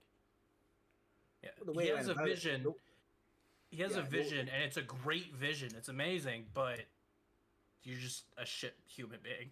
Yeah, like on some level, he's a very powerful He's a very powerful semi-immortal psychic who discovered that there were beings that could grant him power, and he asked them, "Give me the power to unite humanity and enact my own personal belief on what that should be."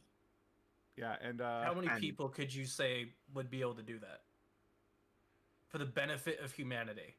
But then, like, he fucks up. He fucks up. Yep. Because he got the power by tricking 4 assholes who are infinitely more powerful than him. He pulls a Prometheus, but didn't realize that, Prometheus got punished for that. Mm. And also, not only 4 infinitely powerful individuals, but 4 infinitely powerful individuals whose time scale goes millions of years. They can wait. And also who don't operate linearly. Yeah, they can wait. Yeah. They're patient. They're extremely patient. And it's just one of those things where you're just like, you shouldn't have done that. You didn't need the Primarchs. You didn't need this.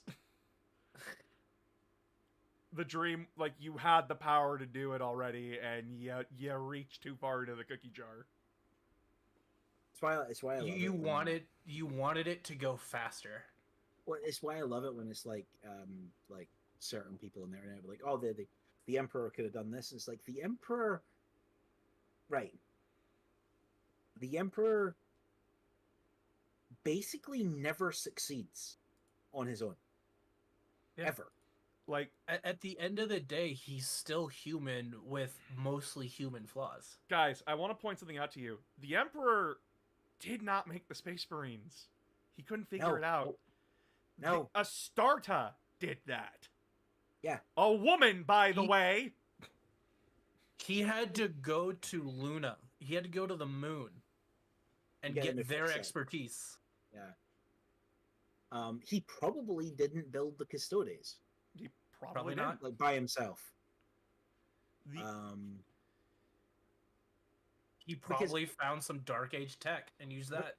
Because as well, the thing people forget is that with 40k, with the Emperor, with that whole thing of the Horus Heresy being 10,000 years ago, it's that post-war 1980s thing of, well, back in the day things were better. And then when you then examine that, the argument is, well, when do you mean? Well, I would say it's also very much the clean Wehrmacht if you know anything about that. Mm-hmm. Yeah. For those of you who don't know what that is, basically after World War II, Germany was split in half. Yeah. And they basically, the United States and the alliance that would eventually become NATO was like, Germany needs to have a military. Yeah, the SS were bad, but the Wehrmacht were fine. Yeah, and so basically all the former generals, they're like, okay, hey, we need to have a command structure because building a military from scratch is almost impossible.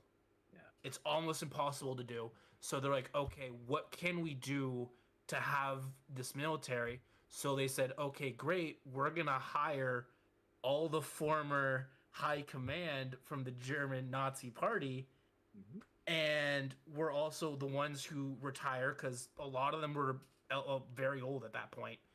We're gonna give them military contracts and advisors positions, and then they would go on to write their own books. And the U.S. military encouraged this, and the U.S. government encouraged this because them writing their own books, they could write their own narrative saying, no, it wasn't us. It wasn't us. We didn't agree with the Nazis. That was the SS. That was Hitler. That's fine. Mm-hmm. And it's very much the same thing in 40K. Yeah. But, like, it's also like the British thing of like, it's the fall of, like, by the time you get to 40K, it's the fall of the Empire. So obviously the Empire was better back in the day, right?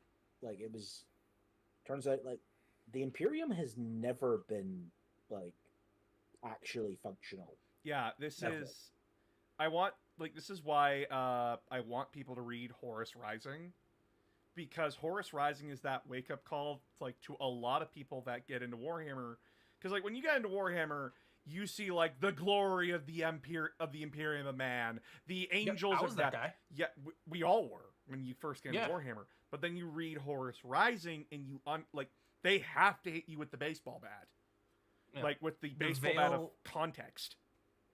They lift the veil. Yeah, And yet people still miss it. and you still have people miss Yeah. it. It's, well, you have people intentionally lie about it and then mislead people. But in the book, they're like Horus, like after murder, like after they do murder and everything, Horus is sitting there listening to like bureaucrats like tell him like, yeah, you need to do this, you need to do that. And Horus is like, if I do that, you're gonna have like 50 rebellions on your hands, and then it's just gonna get worse. And they go, I don't care, do it. It's like, It's the will of the Emperor. it's the will of the Emperor. And Horus is like, he's sitting there in his war room with the Monorval and Malakhurst the Twisted, and they're all like, they're listening to him, and he's just like, the Imperium will not be brought down by bullet and sword. It'll be brought down by bureaucrats who don't know what the fuck they're doing. Yeah. Which is a very like British view of like a civil service, and you know. Which, I mean, in all honesty, that's how every empire falls. Look at Rome. That's a perfect example. Yeah, it's... And now, no, like, the book is not saying, like, government is bad. It's going about it like, you can't do this to people when you just burn their fucking house down. And expect them to follow you without question. Yeah, it's... Because, like... This is... It's very much the Iraq and Afghanistan problem. Hey, we invaded you. Work for us now. Yeah, work for us now. It's clearly shown in Horus Rising with Ignis Carcassy, who is like his own fucking character. He's wonderfully hateable. My wife loves listening to him, but hates him so much. It's great. He's like wandering around 2319 that they just conquered. Yeah, he gets his ass beat, doesn't he? Oh yeah, he does. By Imperial Army soldiers. Because he has the balls to say, like, a empire that does this to worlds they conquer cannot stand. Like, they will inevitably, like, turn to dust. And it's just like, yeah, no, he's right. He's a dickhead, but he's right. Yeah. And the funny thing is, even if Horus had succeed, there just would have been another rebellion right afterwards. Exactly. Because who the fuck would follow the insane guy that let the war leaders run rampant on Terra? Yeah. It's... I mean, that's what that was the Alpha Legion's plan. Well, that was the Cabal's plan. That was the Cabal's yeah. plan. It's why, like, these stories are really great because, like, when they're written extremely well, they are written extremely well. They are very good criticisms on how the governed are governed, of how our leaders are not faultless. A critique of imperialism. A straight up critique of imperialism. The book makes it clear the Imperium are not the good guys. Like, it is brought up in like the first few chapters where Loken, the main character of the book, the most straight and narrow character you will get in 40K, he truly believes in the Imperium's vision, by the way. He has to be like gaslit into being okay with what he just did. Yeah. By someone whose job it is to do that. If you have gaslighter as a role in your government, you done something wrong. And it critiques like nationalism as well.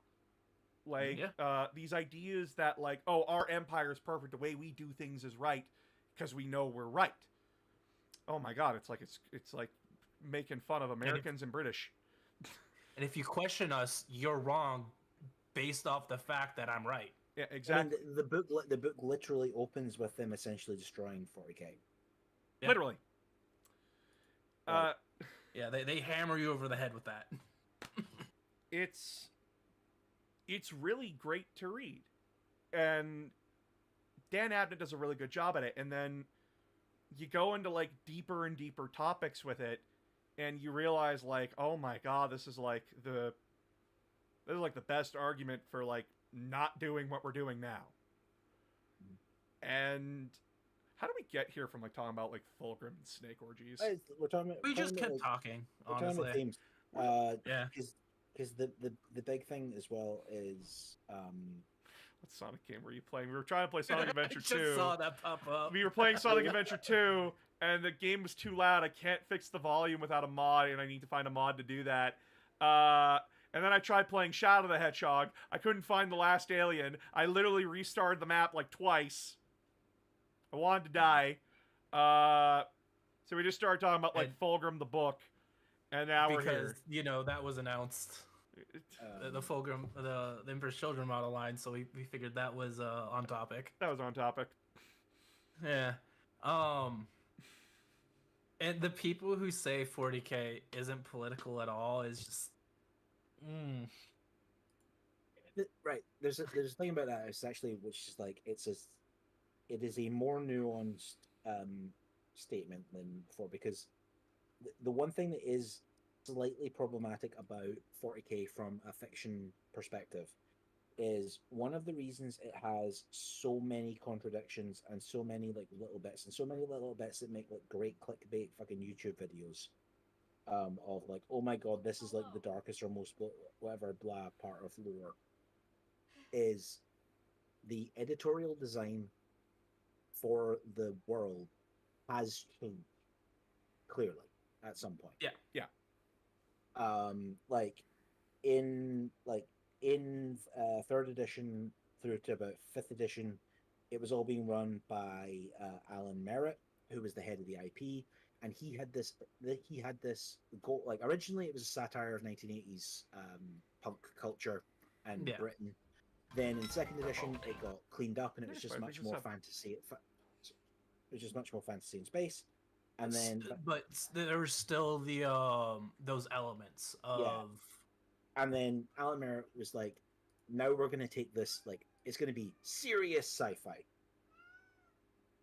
So he started making it like a serious sci-fi around about 1998 to about 2000. Hi, Phoenix. Hi, Phoenix. Everyone's saying hi. Hi. Oh, I didn't realize I'm on camera. Yeah, you're on camera. It's okay. And so then, No, you're good. and he clearly had it seemed to have a goal of making 40K not just fantasy in space. Yeah.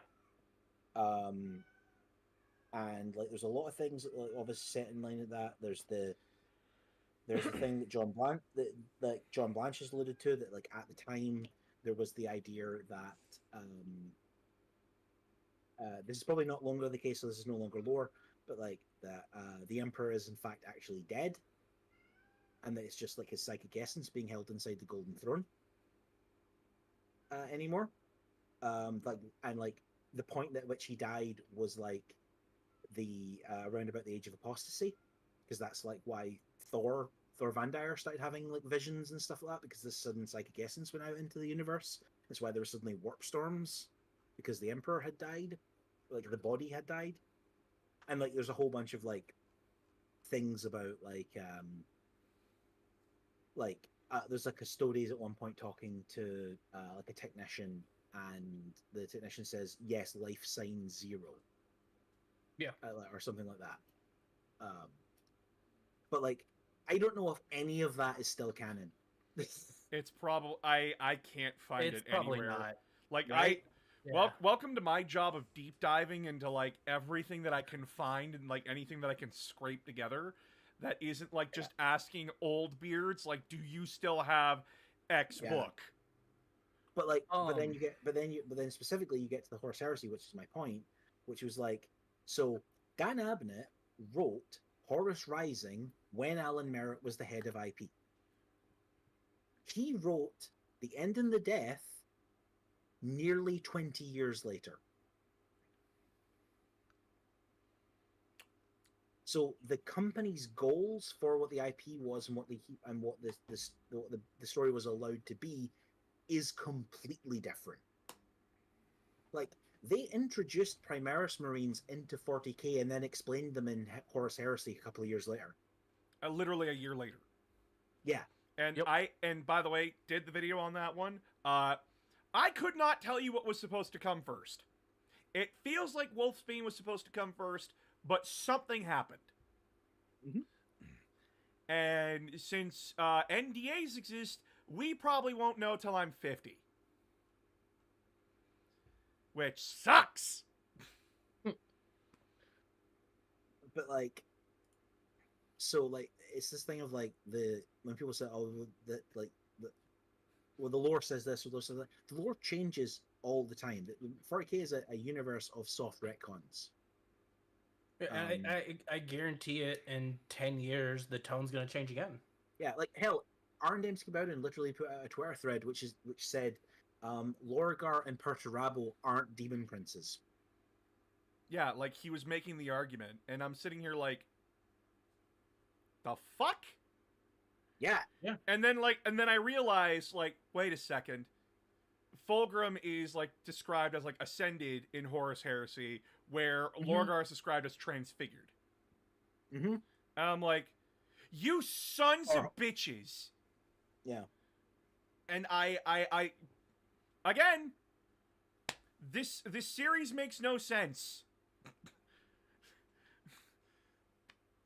Christ.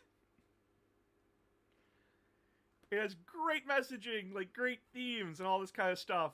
And then it's just like, yeah, no, they're not demon princess. The fuck you mean? It's more because it's more interesting because I can tell this story. Yeah. And I'm like, God damn it, don't be a DC Comics! Hey, go and be a DC fucking Comics. Mm-hmm. And it drives me up the goddamn wall. Maybe this is why like GW doesn't reach out to me, is because I complain. But then it's also that thing of like they almost never present. This is actually one of my issues with the Horus Heresy as a series, is too often is the Horus Heresy presented as this is what happened, whereas a lot of like 40k lore is presented as here is an account of what happened. It's like here it like a lot of the lore in the rulebooks and stuff is like this is the this is this scribe transcribing the events. Yeah. Whereas the heresy is very much like here are the facts. This is the double-edged sword of like how Warhammer like 40k was written, because like it's perfect because like Warhammer 40K is not a lore with a game. It's game with lore. Yeah. And so It's marketing for toy soldiers. It's marketing for toy soldiers. The game comes first. Fuck your context. It's why, like, we have the Rogel Dorn tank now. Where the fuck was this super tank? Like, we haven't seen this in years. And GW just says, no one wrote it down. Because that's what they did. Because everyone's an unreliable narrator. And then the Horus Heresy comes out. Here's, like, it's not even, like, scribes writing it down. This is first-hand accounts. Mm-hmm. So, like, here's your context. And then they go and bugger that up. Because, like, the Horus Heresy was going to be used to explain so much shit. And then it just turned into, well, we're going to use this to set up events in 40K. And combine that with unreliable narrator. And combine that with the unreliable narrator. So, like, it's why the death in the end is written to be so fucked in the head. The end of the death, sorry. It's why, like, that book is so fucking fucked in the head to read. And, like, listen to. I watched an interview with Dan Abnett. I can't remember where it was, but he said that his original pitch for that would have actually probably got him burned at the stake. Probably. So he, the end and the death was going to end with, he wanted to end it with them on the Vengeful Spirit and Sanguinius is going off to confront Horus, and then it would time jump to after the heresy. Oh, I would have been mad. Because his argument was, knowing what actually happened isn't important. No, knowing what actually happened is the not knowing what actually happened is the point. I get that logic. I still would have been mad. Oh yeah, like that's. I completely agree with him. Yeah, like I also would have been pissed, but like it's that moment of you don't need to answer everything. Yeah, because the idea. We don't need the details of what happened. We just need, like, the post-it notes. Mm-hmm. Like, Sanguinius dies, Horus dies, Emperor is mortally wounded. Those are the three important things. We don't need to know, like, we didn't need to know, like, everyone did, like, no, the Emperor! No, the Emperor! We didn't need to have the fucking scene of, draw your last pathetic card before I end this, Horus.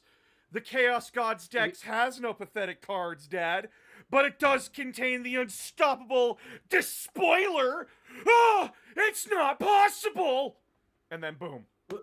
We didn't need to have the Custodians having a collective aneurysm. I still can't believe we have a Yu-Gi-Oh moment. I mean, to be fair, if you really want to, you can go to Realm of Chaos, The Lost and the Damned, which was released in 1990, and you can read the short story by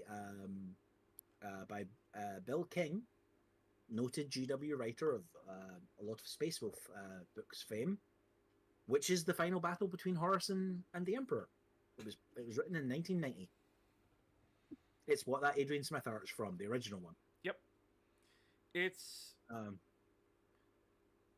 and but it could also, like, the other things that he says, like, he would, like, was going to have things like, the end of the book would have been, like, it cutting to, like, Cinderman or something writing the account of the events. And it's like, okay, so is that actually what happened?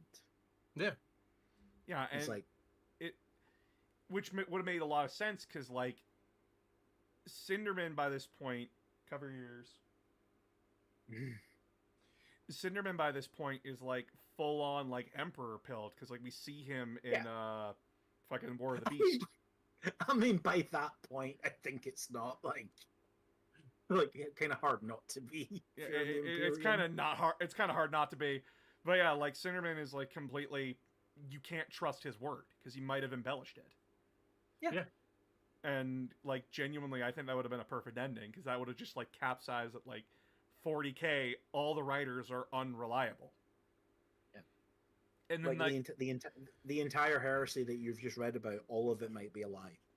And the only people who would know is probably the Custodes, and they're not telling anybody because they don't give a shit. And if it's told from Cinderman's perspective, like if it was told There's from the human Cinderman's, element. there's the human element, and How does he know that? how does he know that? He wasn't there. Yeah. Like, how does he know what Horus was thinking? How does he know like this was actually it? Maybe the world eaters weren't this way. Like that would have been perfect. But at the same time, like I also understand where it's like, yeah, no, I would have been burnt at the stake for it, and GW said no. And you know what, Dan? Props to fucking you. You wrote something that's longer than the Bible. It's Yeah. fine. It's fine. He just needs to go back and finish Penitent so I can resolve that fucking cliffhanger. It's never gonna happen. I don't know if you've read it, but like, there's like, It's never gonna happen. have you read the Beckwin series? I have I have. not. Have you I read didn't even know- Ravener? I have read Ravener? Yeah. I have not. Oh, Ravenor. I keep calling him Ravenor. Oh, it's Ravener. It's Ravener. Okay. Yeah. My bad. Yes, I have read Ravener. I have Right, the so omnibus for it. he's also done so he then did a book called Magus, which is a series of short stories about Eisenhorn and Ravener, which is very good. That's the one that has the auction for the Yeah, the auction the with Keeler the image, for the Keeler image. yeah, with Loken, Abaddon, Tarek, and Yes, Ab, which is like this 40k Victorian London. oh, Yeah. And there's two books into it. There's Penitent and Pariah and Penitent, which are the two books so far. And he's not got to the third. And Penitent ended on a fucking cliffhanger, and it's a really good cliffhanger. Whatever, because I don't want to spoil it for anyone who hasn't read it. Mm-hmm. Whatever the answer to the cliffhanger is, it's not going to satisfy anybody. I don't care. he wants the answer. Damn it! If it's shit, if it's a shit answer, at least it's an answer. He doesn't have to think about it anymore. Doesn't have to occupy space in his brain. Like that. Also, I just like Beckwin, and I like seeing her as the main character in a series. Yeah. And I'm sitting here, Yeah. and that's me with Sergeant Thiel. That's me with Anid Thiel. I'm sitting here with my Ultramarine boy, my censored boy, who went from, like, the most disgraced Ultramarine to second fucking company captain. And I'm sitting here like, the last time we saw this motherfucker, he was pulling Gulliman into a teleporter. Or to, like, get him away from Fulgrim. That's the last we see of him. And Gulliman's like, then he goes down to the records. He's like, I miss Thiel. Where's Thiel? What happened to him? Can't find anything on him. Where's Thiel? Where's my boy? I mean, Probably the most influential person that's not Gilliman himself. I mean, I have a pet theory about what happened to him, but that's a separate issue. Nah, tell He me your probably pet joined theory. He probably got stabbed, didn't he? No, I think he survived. I think he is the unrecorded first chapter master of the Genesis Legion. I have a different theory. What's your theory? I think he joined the Inquisition. Also, Thiel? could be the case. I think he was. I'm not going to say a founding member of the Inquisition, but I think he was one of the first Inquisitors. No, because he was... The Inquisition was already a thing by the time Gulliman was wounded. So, like, he wouldn't have joined the Inquisition. He was already Ultramarine second company captain. Yeah. Space Marines have left their... They have, but Thiel would not. No. Thiel may have been a Ultramarine that was not in lockstep with the rest of them, but he wasn't that. I think Gilliman, if he had found him again, would have put him in charge of, you're the guy who is going to train these new chapters. Yeah. It's the next generation. I need people that think like you. Yeah, it's very much like because again, I'm listening to Dark Imperium. By the way, we're gonna wrap the stream right away here. I'm just gonna finish this tangent. It's very much feel like Dark Imperium opens with like we're back at like the start of the Scouring, where Gulliman's like he's implemented the chapters, like he's implemented the Codex Astartes, he's fighting the Emperor's children. There's first company captain. He's got like the new first company captain, and then he's got second company captain Thiel, and like he looks to Thiel, and he's like the last remnant of what the Ultramarines were. I think he would have become, if you're familiar with this, the 10th man, if you know what I'm talking about. I do not know. So it's very much they bring it up. They don't call it the 10th man, but they bring it up in Horus Rising. Is if 9 people all agree on something, it's the 10th man's duty to take the other side. Yeah. Someone has to be the devil's advocate. Yeah, it's a theory that's used all the time in the military. I think he would have become that. It is like we have no idea what happened to like Thiel at the end of the day, and he's one of those. It's one of those mysteries of like you want to know what happened to him, because he's one of those Horus Heresy characters that explains like a reason why the Ultramarines do what they do. Yeah, and it's the same thing with like what happened to Loken, what happened to Abaddon. I mean, we know that. Like I was about to say, like we know what happened to Loken, we know what happened to a lot of those characters. You know, it Thiel, sucks. we don't. You know, it sucks. Thanks to the end and the death, it totally Don't destroyed. You fucking say it. It totally destroyed. I know. This fucking. I know you're going with this. It's the 6th edition Codex, where 6th edition Chaos Space Marine Codex. Imperials find a Luna Wolf stasis casket, and they open it up, and the guy's like, "Where's my legion?" They explain it to him. I refuse. He steals their ship and runs off. I refuse. And I'm like, "Oh, that's got to be Loken." It's not Loken. Nope. I mean, thanks for that. That would have been written prior to other things that happen in the Horus Heresy series as well. Because again, I don't know when the Cerberus stuff started happening. It started coming out tight, like in terms of real world, but might not have been at that point. Like the late 2010s, I think.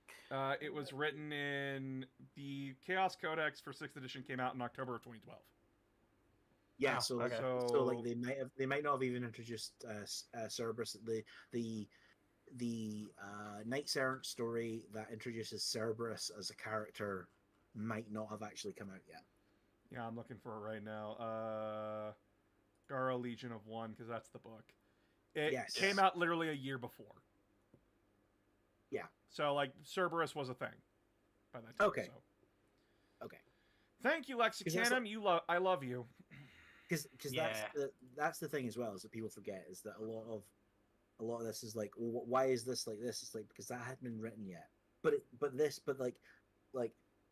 chapter's lore is a follow-on from this thing. It's like, yes, but that chapter's later lore was written before the explanation of who they were originally. Like it's all over the place. The same thing happened to the Exorcists. Yeah. Or the Carcharodons, the space sharks are like the best example of that. All of the Carcharodon lore is written in 2010. And then Robbie McNiven? When they do the Badab War, and then when they write when about 3 or 5 years later, when they're writing the Black Books for the Horus Heresy, the guy Alan Bly, who's writing those, is like, right, I'm going to make the Raven Guard the Progenitor Legion for the Space Sharks, and I'm going to give them all the Space Shark stuff. Well, yeah, that's what I was Really going is. to, because Robbie McNiven, he's the one that wrote both the Exorcist novel and he's been writing the Carcardon novels as well. Which are really good, by the way. Yes, they are. I like them. Yeah. So I am gonna end the stream they're- here because like we've been They're going. weird. Like I wanted to do Sonic today. Sonic got fucked. I hate this. I can't do Sonic games because they just hate me happens. for some reason.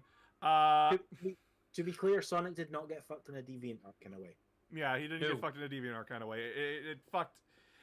Apparently, Sonic just hates me. So I can't have fun with a game that I genuinely enjoy on stream because like I can't fix the sound. And I play Shadow the Hedgehog. Immediate regret. There's a reason why Lythero never wants to do it again. I guarantee you, there's a fix for the audio. Probably. I just need to go find it. Yeah. But in the meantime, chat. I hope this was fun. We went from Sonic the Hedgehog to talking about a snake orgy to talking about where the fuck is Thiel. So we had And we a had lot some of wild philosophy jumps. in between. A lot of philosophy in between. So welcome to Announcer of Games, where we have no idea what the fuck we're doing.